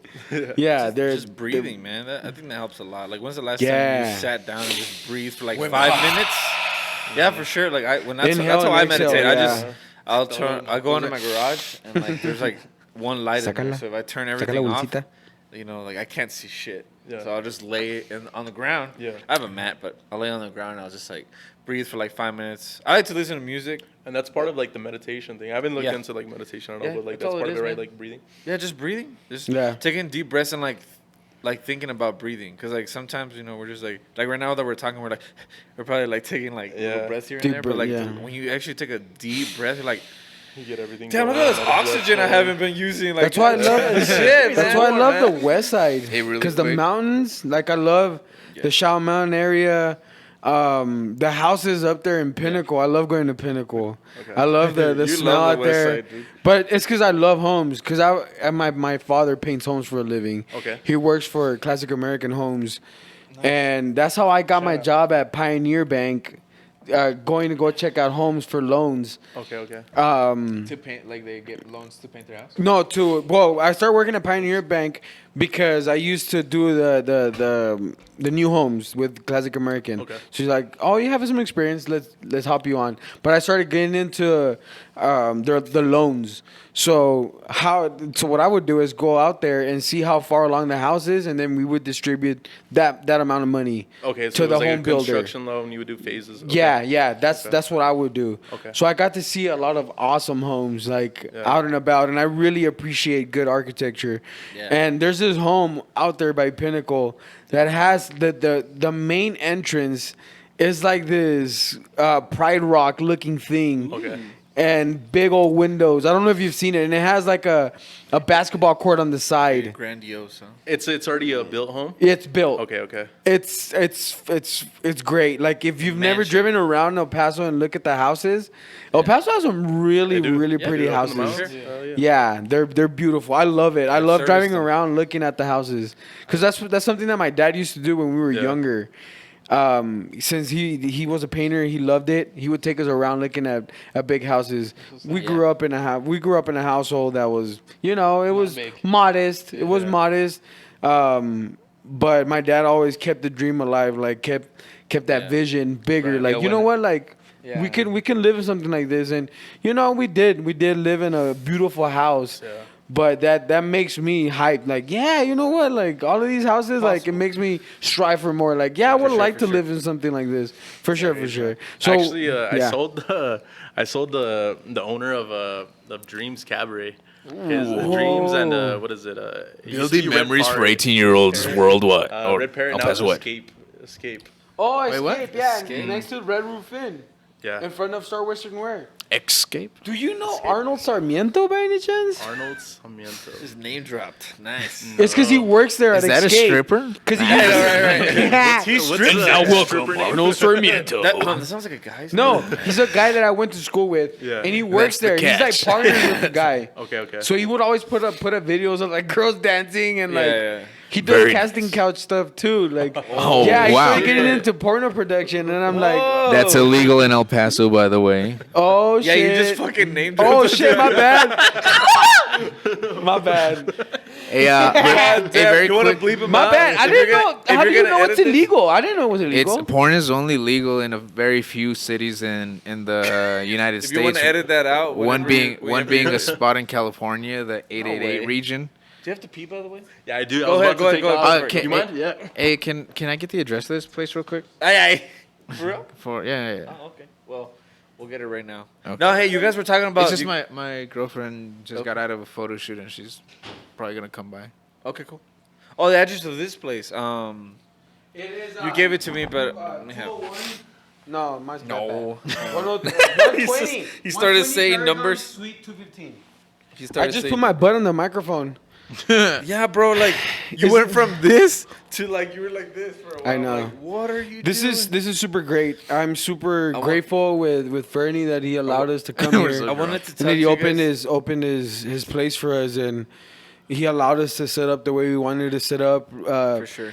She opened up like a flower. Yeah, he did. He his legs. he pretty much, he's all like, look, man, here's the code, here's the keys, like, go in there and do your thing, like that. Oh yeah, he showed up after trust- us. That was yeah. super cool. The trust not a lot that of Fernie people has would in do that. us. Yeah. I'm a little tipsy. We're I'm like not gonna barely lie. Go- professional. We came in here. We started breaking bottles and shit. Dude. How did it fall? Tell the story. Yeah, How did tell it us the fall? story how you broke a bottle. It was a rainy night in El Paso, Texas, the west side of town. I just want to go ahead and grab a bottle, and I grabbed it, and for some odd reason, I just like flipped it up, and I thought I was gonna catch it. Nice. I was gonna like. So you're trying to show off. Trying to be There a was cool no dude. one. There was no one watching. I'm like showing off for myself. Watch this. Watch this. In your mind, you're like, this would be cool. So in your mind, you're like, this would be cool. You were like, yeah. For no reason. Bro, I have this crazy mindset that I'm just like the superhero in this action movie. I'm just like, Yeah. Here's your beer, bro. here's your beer, myself. And I just dropped it. I flipped it towards myself, and I fucking dropped it. Awesome. The other day, I tried to catch my homie's keys too, and I was like, and I just smacked them, and they went so far, bro. Oh, you did the Yeah, and The they just smack broke. grab? They like broke Can I into a have million some of those pieces. donuts that I saw? They might be stale, but if you want some. Hey, Freaking great. It's 'cause he came out I'm straight hungry. out of work. Yeah, I'm hungry. Straight out of Compton. I should have ate because one beer and 2 shots in, and I'm. Hey, man, I was gonna tell you because you. Yeah, that's fine. Hey, anything, man. If you're willing to part with it, it's going in my belly. You guys were talking about the sensory deprivation. Have you ever heard of the quietest room in the world? makes Have you you ever heard of trip that? apparently. Yeah, makes Well, you go it's like crazy. a room where they record. Thank you. Oh, thank you so much. Diet donuts. You think we were stoned right now? Sure. Appreciate you, brother. There's a I'll take one for the there's a road. room. I can't remember the city or Right here. even where it is. They, They- a bottle opener, dude. Oscar used Oscar his has it. knife. Oh, he used his knife. Yo, I used to have this party trick where I could open up bottles your eye? with like just any other object. You could do it. You're supposed to be able to do it on any like kind of like corner, but I Yeah, don't know yeah. if You wanna just mess you up create your- a fulcrum with your. I think with a lighter. You create a you can do fulcrum it. with your finger, and then Yeah. you just. Some shit like that. And it's People could do it really with easy. with a napkin. Some shit like that. There you go. Shit, that was all- something every You day. didn't even need a Texas fucking- A&M You did that like a bread. kid. I never seen it go up like that. No, what was I saying? Oh, that there's a room where they Yeah. record like sound effects, like Okay. actual things like ripping and stuff. Yeah. So the room has to be like really, Very really quiet. soundproof. So it's like when you go in there, it's so like soundproof that you can't hear anything outside. So you hear like your organs, like you hear like your blood, like you hear your like your heart Breathing. pumping. Your you hear, own like, voice. right here in your ear, like you know how you have veins in your ear, like you hear your blood like going like into your ears. Yeah. And so there's this gentleman who was a ex-Navy pilot or something, had some PTSD. You know, he had like tinnitus. Is that what it's called? When you have like a ringing in your ear. I don't know. I think it's called tinnitus. And so they brought him in this room, and he said that it was like the most peaceful he ever felt. Do you Because he didn't have that extra like, like Right, the right. explosion in his mind and everything.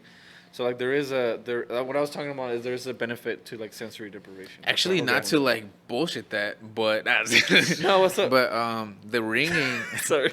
It's high blood pressure, no? the ringing is actually the hair. So your inner ear, the neurons that receive sound signals and make out what they are. It's like this conch shape, and they get smaller and smaller and smaller and smaller. And the smaller they are, like each one receives a certain frequency. And so what happens is when they break, their attempt to heal, that's what creates the ringing. Excuse me, sir. Are you saying that this gentleman is not a hero to his country to serve? Sounds like that's what you're saying. Maybe Is he an amputee? False. God damn. Bro, Just Bro, I've been in that situation where I'm in the airport and this sweet old couple is trying to like give me their fucking first class seat.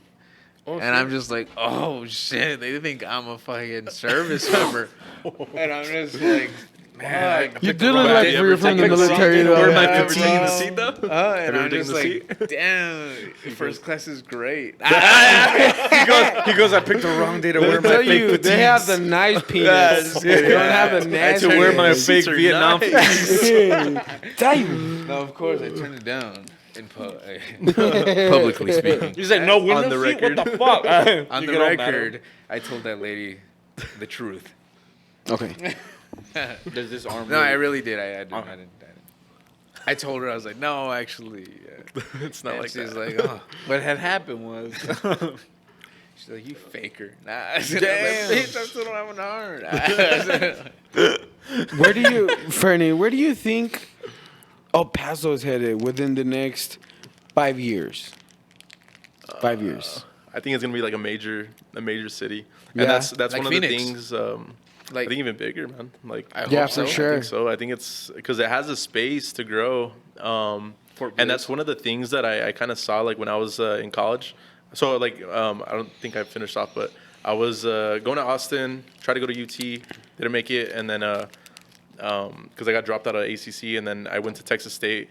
I ended up graduating there, but like as I would go back and forth for like holidays and stuff like that, I would see like highways getting developed and like different stuff coming to El Paso. But like look at it now, like what has come, like major businesses like Topgolf, like iFly, Amazon. They're here, man. Like Even Yeah. shit like yours, bro. Like you are the change that's happening Yeah. here. yeah. Yeah. There, but I mean, there's there because it's yours. You have another one next to Taco Neta. Then you have David Chen's that just opened downtown spaces as Yeah, I well. saw that. I didn't know. I don't know. I don't know the guy, but Yeah. I had seen because I started like you know how I say always look at the big Scoping players. out, yeah. I wanted to see who was here locally. So like, Yeah. I know J&K had one and one. David Chen. Well, I didn't know it was him, but I saw Downtown Spaces Downtown and then Working Spaces. Capital. Those were like My the homie's three. the manager there down. Well, Downtown Spaces? Yeah, he's managing a lot of. I don't know exactly what he's doing, but he's David Chen's like Right-hand right-hand man. Yeah. Okay, what's his name? Caesar Ramirez. Okay, Yeah, he's okay. a big dude. That's Okay. And there's a lot of real estate downtown as well. It's crazy. Like my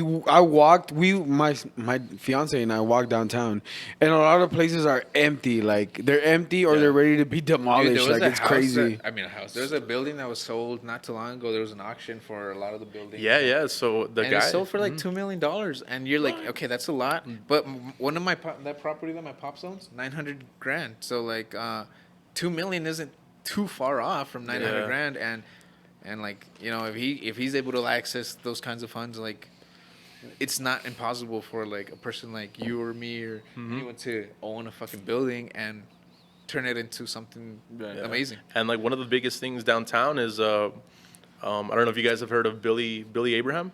No. Billy Ray So his dad is a very Abram or Abraham? Abraham. Billy Abraham. His is dad it is a that? very California? famous attorney. Supposedly he had like represented some narcos and like won some cases Oh, and made a lot of really? money. So like Whoa. he ended up buying a bunch of like historic buildings in El Paso, and I actually got the opportunity to. So he ended up going to jail. The son, the dad passed, and the son inherited all the properties. And then Why did he go to jail for? he hit some dude drunk driving. Oh, He hit a no. bum. Hit a bum on a. Oh no! Yeah, he hit a bum and he That's kept going. crazy. He kept going, and a border patrol agent damn pulled him over. The cops got there. He got put in jail.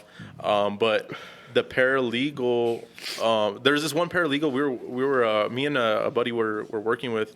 What's a and paralegal again?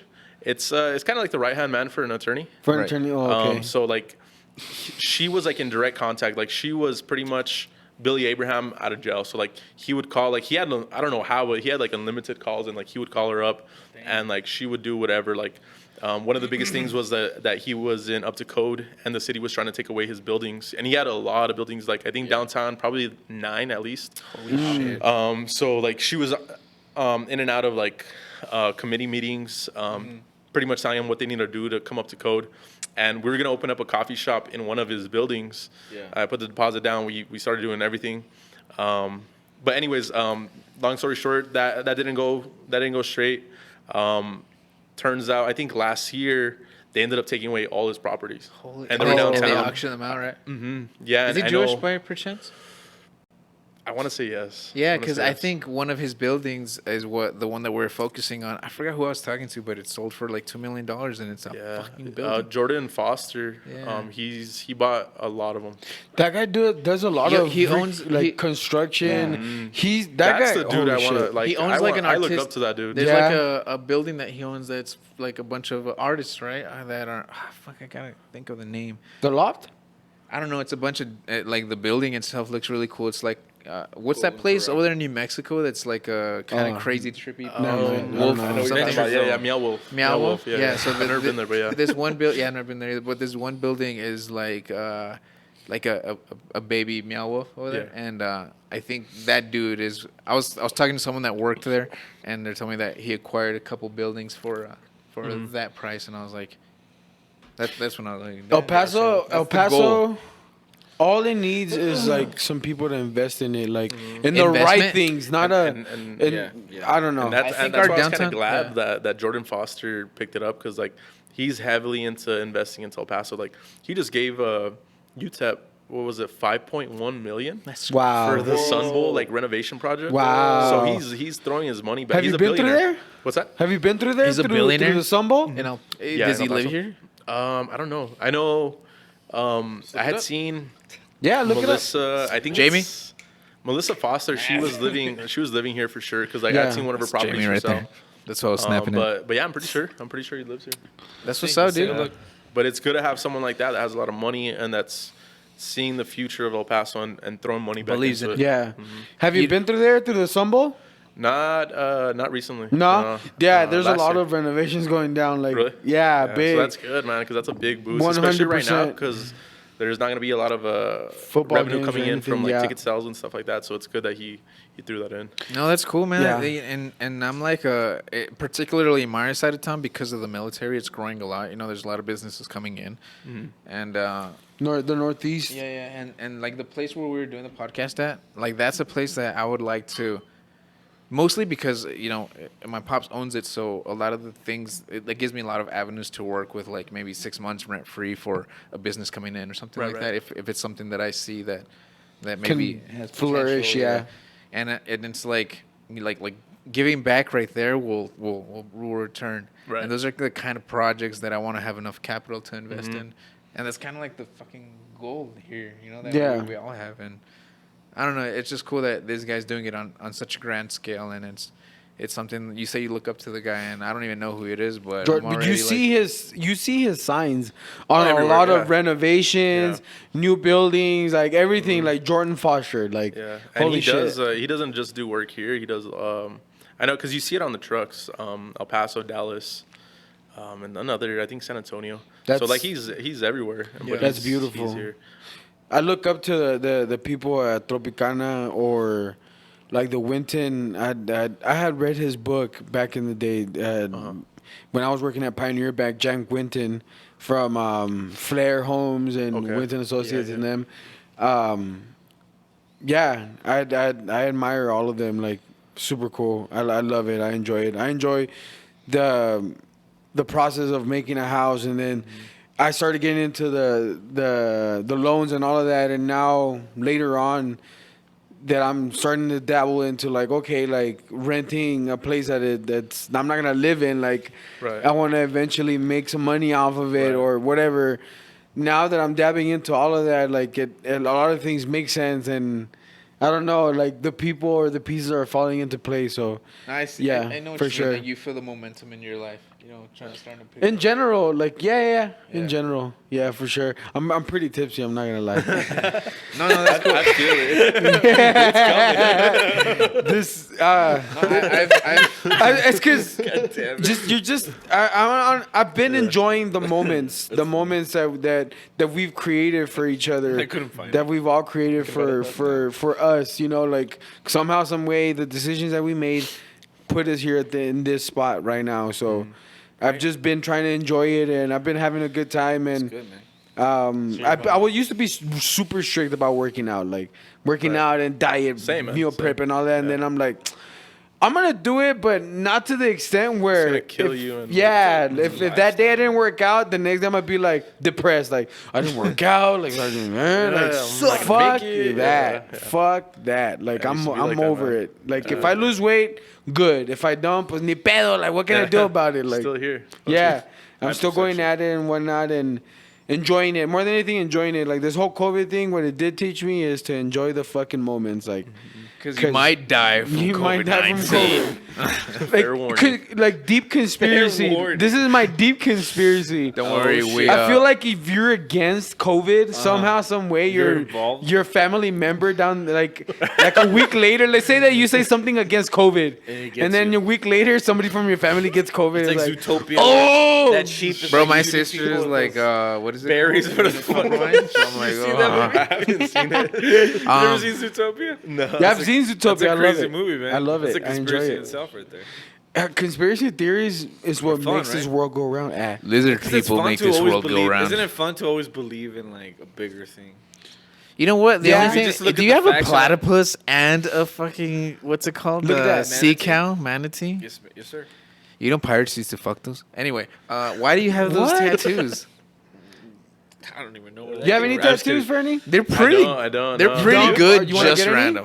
like- I'm at the point I like want to get more stuff. I just think like if I'll get something It's a fucking a platypus. couple months online, I'm gonna be like, why did I get that? Platypus. So it has to be Cousin something did very this. meaningful, but I'm not against them. Like if Yeah. there's something very meaningful, I'll get it. Greg, how is a fucking platypus meaningful for you? The only mammal that lays eggs But has then a there's bill something and that is just cool, like, poisonous. a French bulldog, and like I've seen a tattoo of like Yeah. a French, French bulldog. Right here. I'm bulldog. like, Well, Did you guys know shout out platypus? to EP Brand, Mr. Crazy? My cousin, Okay. my cousin, Mr. Crazy, local rapper. He Oh, did the or is that platypus. Irvin's cousin? I mean, Yeah, Irvin's yeah, brother? yeah. It's brother. my cousin. you got a platypus. I got a and then what platypus. else? So he did this. I wanted initially I wanted an outline of a platypus because one of my friends at work had a rhino, had like an outline of a rhino eating a cupcake. I was like, that's so funny. That's so random. I love that. And I was like, I really like platypus. They're pretty cool. And so I had texted him and called him. I was like, hey, we should get like an outline of a platypus on my bicep. Yeah. That's where he'd at. That's really where it started. And he got all excited because he had never done a platypus. So I think in his mind, he had already like, oh, I'm gonna do this like Realism. actual platypus. So when I got there, I was like, all right, I want it to be like about this big and just like a little outline. He's like, no. Like, We're doing a gonna get platypus, We're bro. gonna get a big one. So he was on Google. He's on Google like looking up images. He's like that one. We're gonna do that one. I was like, fuck Fuck it. So sat down and this is what happened, man. It's Jamal. Yeah. I call him Jamal. Jamal? Really quick, Jesus. I already said this, but fun facts about platypus: they are poisonous. Their Yes. hind legs have nail, Poison like foot dart. that if you grab them, That's a they'll dart. fucking inject you. And they're only the second, I think, mammal that can lay eggs. Behind who? Echidna. Echidnas, who have 4 penis heads. Right. What the fuck? That's Their irrelevant. penis is quad. How is that irrelevant? And you know what? Important, man. They both of What? these mammals don't have nipples. They have these pads that just sweat milk out, which is crazy. So the babies lick the yeah, they're the like, milk? they're like You know, me. I mean, if you want to be smart, you put a cup under there. Cascade. Squeegee off of it? Fun fact: I know a lot about random animals. You know about pangolins? I was showing this guy about pangolins. Oh, well, tell Know me. what Why a are we pangolin talking is? about penguins? A pangolin is like, it looks like an armadillo, like dragon. Oh yeah, I know what you're talking about with the scales. Yeah, and it's got a big old Yeah, tongue. they're the And most their dicks trafficked- are also weird. They're the most trafficked animal in the world. Yeah. Their scales are Yeah. highly valuable because they're Yeah. believed to be magical healing properties in a lot of African cultures. So they're actually endangered, and they're worth a lot of money. And yeah, And what's that a cross of? Huh? What is that a cross of? No, it's just the. It's a crazy its own animal. thing? It's like it's related to the Ask God, anteater family. Uh-huh. So it has like a weird, crazy tongue, but it has like this crazy armored body Yeah. with a bunch of like large scales Here, that you are made wanna of pull up a keratin. picture, 'cause you don't- Make some boots out of They're it. made of keratin, kind of like your Some nails. boots out of it. Shit. You make guitar picks. I'm always looking at shit to make boots out of. What the fuck? Yeah, I'm like, oh, stray dog. Yeah, you know what? I could use some boots out of What's that. the name of the Forget serial about it. killer from Silence of the Lambs? You know, Well, Bull. Bill? No. Bull You into something. movies, Fernie? Watch a lot of movies? Comedy Yeah. mostly. A lot of That's comedy? what this motherfucker Yeah. sounded like. Like right now. stoner shit. movies? I like it. Stoner movies, yeah. What My old about lady what about fucking stand-up hates 'em. comedy? Stoner movies, really? The Why? fuck, she fucking hates so them. stupid. She loathes them. Yeah, it's like, about stand-up this- comedy? Yeah, What's this up? Stand-up bad. comedy? Every once in a while, Here like and that Jesselnick dude, he's just so twisted, Bro. Like, yeah, like for Tosh a while. Point and him I go just hard. saw, well, just not just, but Chris D'Elia. He came to Oh, the yeah, episode. he's I saw it. It was funny. That's opinion. Did you see Oh, about the shit. recent allegations that he was like hitting Yeah, up man. young girls on Armadillo. Snapchat? Flash from Pokemon. Yeah, but apparently Oh, yeah, from yeah. his friends, Right? as soon as he, Yeah. if they're That's what not it is, 18, he's like peace. Oh, okay. So he's The Chris D'Elia, because he okay. got Sex allegations. allegations, yeah. Everybody's shit. getting alligated. Even Yeah. Brian Callen. I love Brian Callen. Yeah. I mean, He's like my type of guy. 'cause I think he's like when a you're, dad. I think when you're really, really horny, What the fuck? and Choose your if words you don't, very Wait, yeah, where if you going with don't- this? If you don't before you make the decision of doing anything, Uh-huh. I feel this. Joe Rogan said this. If you jerk off before you make that Oh my decision, God. You're not gonna and do you that. still want to do it, Yeah, then it's a plausible Yeah. feeling. But Yeah, If because that's you- like changes everything. didn't yeah, do if it. you're your thinking head of doing straight. it, you jerk off. More than like 100% of the times, you're gonna be like, yeah, I don't want to do that. Yeah, no. Yeah, no. I've there's a situation that I kind of like observed, where like this chick is like 17, and then there's guys that are into her, obviously, and she's a very pretty girl, so like, and you gotta be into her. But my mindset is always like, ain't no one that I'm gonna risk, lawfully, True. and the It's just- situation got kind of bad, but I was Yeah. It's a like, weird thing, man. I don't Yeah. know. This was a That- real that's what- situation. yeah, Ooh, and now they're, like, fighting it for had it. a lot of drama within the community that this still recording? that I'm pertaining to. It's still recording. I'm not naming any names I or didn't delete the last episode, so I'm worried. no, about the but battery. it was But- crazy because like the chick was 17. That's still illegal. Yeah. Dudes are obviously into her, but they're almost like waiting for that. Right, fucking- right. And it's crazy because that's what Chris D'Elia is accused of, and it's technically legal. I mean, if you don't say Like anything, Which is like frowned upon. Right? yeah, like grooming, waiting, technically. kind of like, hey, I'm just your friend, and then you turn 18, and then like Well, fucking dive in. Like, I think it's I not would. illegal. It's just a little icky, but It's like frowned upon. Exactly. That's what I see. Like you're just like, if you run into a chick, if you're like at a fucking concert and then you run into a chick and then she's 18, it's like, all right, well, fuck it, whatever. You're single, by the way, in this scenario. But if you're like, but if you're actively, I can see that. if you're actively seeking out, yeah, I get you. that's a little different. And That I don't know. It's just don't do it. That's what I'm don't saying. do It's it. not worth it. Just don't do it. It's not worth it. And how do you the know that you're backlash? 18? They're arguing about like, Yeah, the I mean, whole- if you get That's lied what to, that's pedophile another thing. deal. Yeah, That's yeah. always like, okay, you got lied to. But what I'm saying is like, dudes that actively seek out like barely legal chicks, I'm Younger, like, yeah, yeah. maybe just don't do that. Just Like don't me, put yourself in like that someone situation. weird. Yeah. I have a I don't young understand. sister. Get So a Tinder or something. I have a young sister, so it's like, Juan, can you move your She mic? look like how you, can big boy. How can like, This I don't way? want any to, of the but- decisions that I've ever made Loosen that, bro. affect her, like Listen karma. Like I do believe in karma, Right. so I don't want anything that I ever did There you to go. a girl or Oh, whatever, I like see. to come Come back back to to her you, yeah, because true. because I of thought of my that, but I- my okay. decision making. Right. But I feel like at this point in my life, I've made a good change to where I'm starting to You're build not grooming that anymore. good karma. And damn, what the hell? I'm just kidding. And another thing, I never dated below my age. It was either at my age or a year or two older. Yeah, I never dated younger. You know what? When I was like my sophomore year in high school, I was dating like a senior. So it You're was the cool guy. definitely cool. I've done that And before. like from then on, It's like I dating like the teacher, basically. I always dated an older. Yeah, I was like, and then I got caught. I was like, damn, I only date. Got caught. Dating an older girl. Now I was like, now I was like, I'm only dating older chicks, and then since then, you know what? Now that I think about it, my last two girlfriends have been younger than me. I mean, You not by a moved lot. on? Yeah. What about you, So not Fernie? 17. It's just like, what about you, Fernie? Younger, but not My that young. Like grandfather- a year or two. Yo, Year or What's two, your for type the of most part. girl, Fernie? What's Do you like short girls? I feel like top Every people like girl short that I've girls. dated has been short. Yeah, short? What is How short to you? It's 'Cause like you're kinda 5'4". Yeah. that makes sense. Oh, Like, shit. literally every girl has been 5'4". It's My- weird. It's like a curse. Do you have a girlfriend right now? No, I don't. I'm No, single. you're single. Hey. Ready to mingle? What's up, Fernie? Yeah, no, I'm single, man. He's a busy man, so if you're He's not got super he's got lots needy, of money, as you can see. if you're not super clingy, you got your own shit going on. This is the Yeah, man for that's you. the thing, dude. Is like I Bro. don't need no I love my girl. dependent girl. That's all I'm like- I saying. get you. You like Stuff you? together. That's something that you look for. Oh yeah, for sure. That An they got their own independent thing girl. going on and not like dependent on or waiting on someone to like save them. You know. Yeah. I'm not Captain Save. Not Yeah. even not even financially, but emotionally. I feel like I feel like a very cold type of person because I don't like necessarily need someone to be there fucking hugging me at the end of the day. And I think that's because I'm so highly motivated on reaching the goals that I'm. And it's a give and take because I don't know if you were raised on a traditional like Marriage kind floor of deal. plan, yeah. Right. I was, and so I'm like constantly like, this is the smart way to go. You're gonna kind of have like that pressure from your family to like, get married. And from not even just them directly, but indirectly, that's like what I've learned as that is the way to go, right? Right. So then I'm like, there's just no time for it.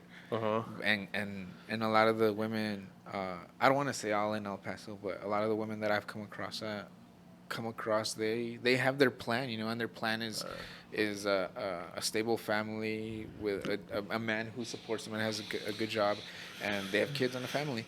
And I'm like, I don't have any of those things, or they're not in my mind besides the job and the. It kind of like passes you, man. Like you're just so busy, and you don't even like. I really don't think about that. Like if it comes, like it is what it is. But like you gotta kind of like fit into like the regimen that I'm doing, like, and understand it, Exactly. Because I'm not gonna. It sounds kind of selfish right now, but it is what it is. Like it be like that sometimes. You're Yeah. Hey. But I just don't wanna like lose focus and then like start putting my focus in a girl. Like, It's time, right? Yeah. It's like that. At the end of the day, it's just time. Your time is, you value your time because you're young and shit has to get done. And let's be honest. It becomes for a man. For a man, it's different when you think you're in love because you start getting this constant gratification of pleasure, physical pleasure. Let's be honest. Like it's physical pleasure, and it's more constant because you're actually dating this person. So it's more of a constant instead of when you go out and try and hook up. Like sometimes it happens, sometimes it doesn't. Yeah. So for a man, it's like, like I want to be in this thing, like not even because of a emotional attachment or because of an intellectual attachment that I have to this person. It's mostly physical because I'm getting a physical gratification out of it. Sure. So I feel like right now, like the relationship that I am in is more of that, like More physical. Yeah, no. Shit. Or other way. Oh. It is. I mean, shit. I puts it down. But like mentally, like when I'm young, when you're young, you don't really think about like those attributes that What they have to offer. Yeah, and that bring to the strong table. woman, and she'll support sure. you, and she doesn't really need you to be there emotionally, and you can do your own thing. But once you guys like accomplish what you want to accomplish, like it's done deal. Like we're gonna live together and devote a lot of time to each other, and. Yeah, that's something hard to come by when you're young because you're thinking with your penis. You're pretty much thinking with your penis, like, I just want to get my dick wet all the time. Yeah. And when you start getting older, it changes. Like it definitely changed for me what a relationship is, other than just like we're gonna you feel like you're sex. winning, right? You feel like you and your woman together are winning. Yeah. More than you by yourself. Yeah, for sure. Because you guys are like a unit. You guys are like a team it together. helped. It helped. And I'm not against like family and all that, but like I just haven't found someone that's like worth that's there that, with you. Like that makes you feel like you're winning more with her than by yourself. Yeah, they have to add value. Like they can't for just sure. be like a leech parasitic. And, Does your mom tell you anything about it? About dating? Yeah. She gives me shit like every once in a while, like, oh, like when am I gonna have grandkids and stuff like that. The usual, right? Yeah, man. Yeah, it is what it is, man. Is your mom Hispanic? Yeah, she is. Yeah, she's Hispanic. Yeah, are you Mexican? Yeah, Mexican. Yeah, they're from Juarez, dude. My really? mom and dad. Yeah. What part of Juarez? Do you know? I have no. Anapra right here. It's from barrio though. Like I know that my mom did grow up in a rough place. Really? Yeah. La Chavenia. La Chavenia? Yeah. Okay. Chavenia. So like. And then when you know how to. Well.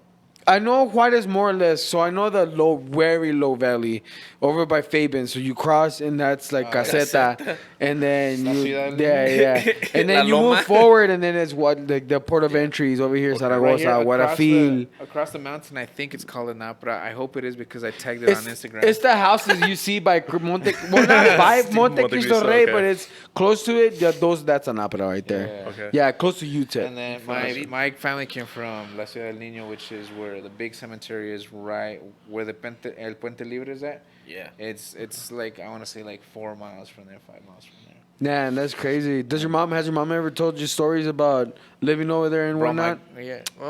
Nothing specific, but Nah. just that it was rough. And yeah, It was just rough. Yeah, she, bro, yeah, go and for ahead. like college, she would have to like cross the border every time, and same with my she dad. came here in college? She was Yeah, part of you the said- DACA kind of deal? The what Or was DACA going on back I then? mean, oh You man, don't know? is that the women trafficking? No, I'm sorry. Whoa. This I know, that it's was like, the no. assistance for people that come from Juarez to study over here and It's for Oh, I don't, From I don't, Mexico, I don't it's know. for- I'm not too sure. It's for people. It's for kids that are born here to illegal parents. Gotcha. It's like the help. Is that what that is? Yeah, I honestly thought it was people are trying to study over here, and they got that like the green light, like you can pass commute. UTEP gives the same rate to Mexicans as it gives to local El Paso. Okay. Yeah, so that might be something different. But DACA, I believe, fucking correct me if I'm wrong in comments. We can't. 'Cause we don't- Is people who are born here to illegal immigrant parents, and it's the help that you get as an American citizen who doesn't have parents that are legally here. Oh, okay, Yeah. okay. Makes more sense. I get Oh it. no! You know what? It's Curveball. Yeah, no. It's kids who are here that are illegally here. See, So it's wait. like, let's say if you're Mexican Okay. and you're 6 years old and your parents bring you here, it's technically not your choice to illegally come here. So it's the help it's help for illegal children. You pretty much get like a visa, like a work visa, like a kind of deal. Deport a lot of motherfuckers. Yeah, no, it's like a work visa for kids. Yeah, that's Got pretty you. much what it is. Yeah, But it Yeah, with nah, the I'm not intent. too sure. because they were having issues with it a couple of months ago with like Trump they wanted to were trying to deport them. he was gonna like cut that funding and whatever, and actually the girl that owns Don Carbon, you Tania said- Peregrino, Okay. she offered like for like Biden you either. can come under Throw like your under vote me away. and I I'll don't give a freaking Leg I'll hair, pay for it and whatever like weird so leg hair guy. you saw a lot of people coming alive and that's Leg where hair? I heard of DACA from this girl Tania Peregrino. My father would have loved to study over here. Like he loved school, he loved all of it, but conditions in Juarez back in the 80s, 70s, like I mean, even up till now, like yeah, it's a little more advanced, but people aren't getting the fucking opportunities we're getting, like 100%. Like all this shit that we have, like Dude. a lot of people in Juarez, like they don't even have half of what we have. Now Like the life compared to here. My sister was able to go to technical school during her high school senior year. that's So crazy. She graduated with an associate's. And She was going to school. She had there in Tornillo and Tornillo. It was Okay. Tornillo Sanelli. And That's pretty much Basically, Juarez. Yes, yeah, right. So they were like, yeah, Build if you the wall. got the grades, Build the wall. if you got the grades, we'll let you go to Western Tech Yeah. with as you're going to school. So Yeah. you So go it's to kind of like school a half mission and half. early. You're separate- talking Yeah, about so- opportunity-wise, it's just- like Right. the fact that you can I'm do like, that. It's I would have just- taken that in a heartbeat. When That's cool. and you see the internet wasn't high, like wasn't big Yeah, back Juarez in the doesn't day. have internet. When I was in high school, so for me to dream about being a fucking rapper or YouTuber or anything like that wasn't never in my plan. Like for me, it was like, yeah, I'm gonna be a cop or whatever. And then things started changing, and now like kids don't give a fuck about school and then learning a trade like welding, painting, construction. Like no. I'm gonna be on YouTube. I'm gonna make money off of YouTube or gamer or this, which you can make a lot of money. 100%. It's been proven. Which are you a rapper or not? But my album is coming out next week, actually. With that being said- and this is just a segue into it. So I just wanted to let you guys know. My little plug in. I gotta love it. No, Damn, yeah. you made me lose my train of thought. It's not that hard. It's just a lot of Big young Wayne. kids aren't striving for that blue collar job or even real estate. Like Oh yeah, we've talked about that. Just Yeah. like well, in the United States, so many people like the system pushes so much for your 4-year bachelor's degree. When you're a real estate agent before anything else. Right. Did you need to go to college for that? No. Not really. So you may see it as a waste of time. You may not, because I don't see my college years as a waste of time. But they can be, considering that I'm not using my degree at all. What I'm getting at is that people, our society should respect trades and encourage them. You know, there's plenty of people that don't want to be professional thinkers, which is what like a lot of college degrees lead you to, right? Right. And so I've found so much joy in learning how to weld and creating something. Learning how to. I'm also kind of I'm a decent low grade mechanic, and I've fixed cars before, and there's a lot of you're it's self gratifying being able to fix something for somebody, and have them happy about it, or like you said, painting or carpentry. Yeah. These are just trades that the United States overall overlooks and almost looks down upon, when in reality it's like the way that we survive. Like apprenticeships should be an avenue that's respected. It should be And encouraged. way more offered for sure, 100%. But then again, like if like okay, let's go back to the young girls and everything. Like a lot of these young girls are fucking afraid of getting a shitty fucking deal. Like, you know what, come internship for me, and then they get fucking hit on like by the guy there or whatever. Oh, you can get a steady job, but you gotta give me a blowjob or you gotta let me touch you or whatever. It's That like fucking shit happens. Like, Yeah, for so sure. that's why a lot of women are afraid to enter the trade. A lot of young men don't even want to enter trades They have to because give blowjobs too. because they don't want to give blowjobs. Guys aren't good at giving Because blowjobs. it's getting not the appealing. It's not glamorized. It's not put out there like, and it goes dude, back this to our is generation, like the whole like Instagram shit. Like everyone's so heavy on that like instant gratification and Yeah. like that. It's just like right now, that's what they want. yeah. They How do don't you want how to do you know. mitigate that? Like, how do you mitigate As a that society? instant gratification? Man. How do you what? I really don't know, man. I really don't know. Just That's shut it a- down. How have you learned to like? That's a problem for Like- Trump, bro. I think it's from what I how I was raised too. Is like my dad was a businessman, so like sure. he always he could have just given me like here you go start this business, but he was always into like working for what you want to get. So Yeah. like he started off doing arcades, like video game arcades in Juarez. Like Bro, an I used to S-Mart play and stuff las like that. maquinitas a madre when I So, had like, another fighters? hand. Nah, Do that. Oh, just and press then everything. something's gonna happen. quinta, la quinta. I'm like, you're telling me. Pues ahorita no. ¿Cómo juegas, güey? A madre. Pues nomás, you're either making them jump or you're Well, fucking all he kicking needs is a them. joystick attachment, right? Exactly. There you go. You do have your attachment though, right? Yeah, I just never bring We're gonna it. talk about Yeah. your attachments. That's because you know So- what? I lost the sleeves No, I was hiking. just joking. I got this sleeve that allows it to stay steady where I need it to be, and I lose them all the fucking time. So your dad started off with arcades. Yeah, I started in with that, and Juarez. then he ended up like drifting off to like Telcel. It's a cell phone provider over there. Oh shit! So I was he had one of the like richest dudes in the Telcel, world. yeah. For a he little did really good. He had like 14 stores. Wow. He would always get like one of the top producers there in all of Mexico. So he would get like free trips. He went to like the World Cup in Brazil, or no, in Africa. Really? So like he would get a lot of free trips out of that. He did good, and then he kind of drifted off into like cell phone accessories. But he's the one that kind of taught me like to work for what you want to get.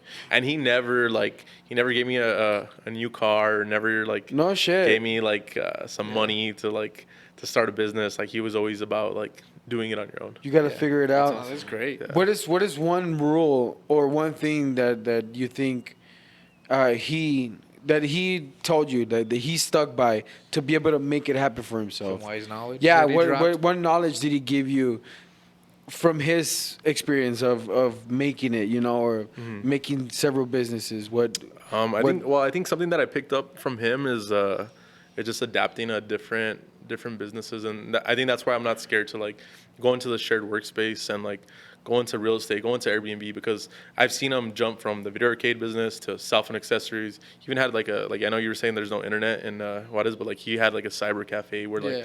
you No, pay a it's a certain joke. amount, you get you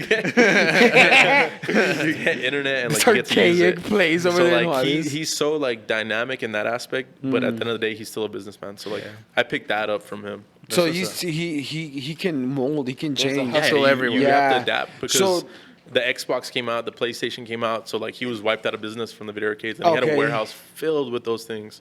Fuck, bro. And like he had little by little started transitioning into Telcel. Oh, and then no from shit. Telcel, he started doing his cell phone accessories and the cyber cafe. So like he's changed up quite a bit, and like that's something I picked up from him. That's something I wanted to ask you, is because you were talking about how you're getting invested into Airbnb, Uh-huh.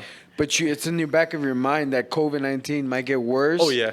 And so, what is you one of your prepping? plans? Yeah. How are you prepping for something that might happen? So the way I see it is like, so going back to like the two different sides of the spectrum, like there's a dude that just leases out his Airbnbs. He leases them from the property owners, and then he puts them on an Airbnb, which is more risky. You could grow faster because it's lease or a less You don't cost have of to entry. put a lot of money down. So it's a less cost of entry. You can move faster.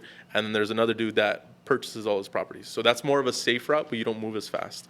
So I'm thinking Airbnb is going to be out, just to be on the safe side, like 3 years. So purchase as much as I can. So I put the 20% down on this house, 20% down on this house.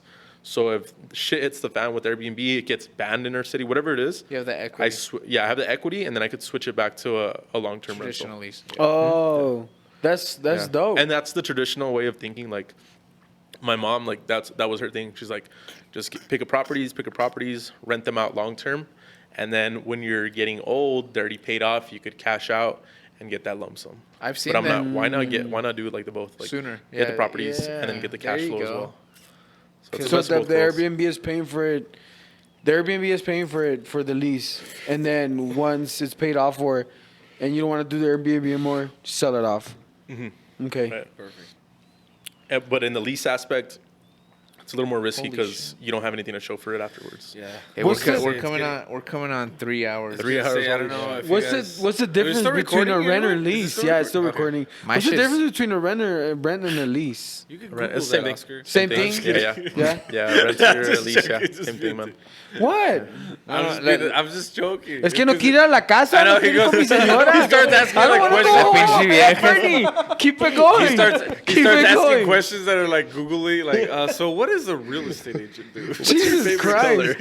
No, I think we I love should. you, I think we should wrap it up. But I've definitely had a fucking great time. Yeah, I'm not man, saying for we sure, should. for We sure. could keep fucking. I know we kind of like talked for a long time. Yeah, we could keep. Well, I mean, we No, talked it's good, before. though. and We can talked keep later, hanging yeah. out, but the conversation is about to get R-rated, so we're gonna have to leave you guys out of it. Yeah. After hours. We're about to get on the Fernie. conversation. Thank you so Girls. much, Fernie, for Yeah. Oh, yeah, for thanks, Fernie. allowing Thanks us for this stopping by, space, man. and Yes, thank and you pretty much gave us free range. You're like, go at it. I mean, yeah. For sure. Thank you, man. We appreciate Do you it. have anything you want to plug or anything?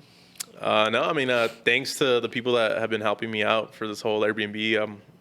My teammates, Ashley, Adam, and then the designer that I've been working with, Tatiana. So thank you for that. Yeah, we'll plug her because this place looks amazing. Yeah. Yeah. Her company is Urban Oak Design, and you can find it on Instagram. Urban Oak Design. Urban Her Oak name's Design. Tatiana. Nice. Tatiana. There's We'll no plug her oak in. here. Yeah, we'll It should put be her. Urban Cactus. Just kidding, Tatiana. We love you and we love your. Tatiana. Your It's- I vision. this- know you, but Liz Yeah. looks great. She's got a Bust great down. vision. All right. Yeah. Well, Is hey, there man. anything that we do to wrap shit up? I'm sorry? Is there anything we do to wrap things up? Oh, I mean, I was about to do it. Well, I mean, if you have any other questions. No, I'm good, Fernie. Thank you. I mean, appreciate I it, know man. for a So fact you guys that are- we're gonna have cleaning many up? more. How much cleaning I- up I- do I have to? I definitely want to invite you back, invite you sure. to our place. man. You can come over here Please. Yeah, let me know. and you can break some bottles over there. Just Yeah, fucking- yeah. Opa!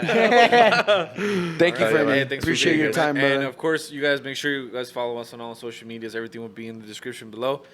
Have a blessed weekend. See you guys later. Thank you. Platypus. Thank you. Thank you. Platypus. Emergency. Yeah.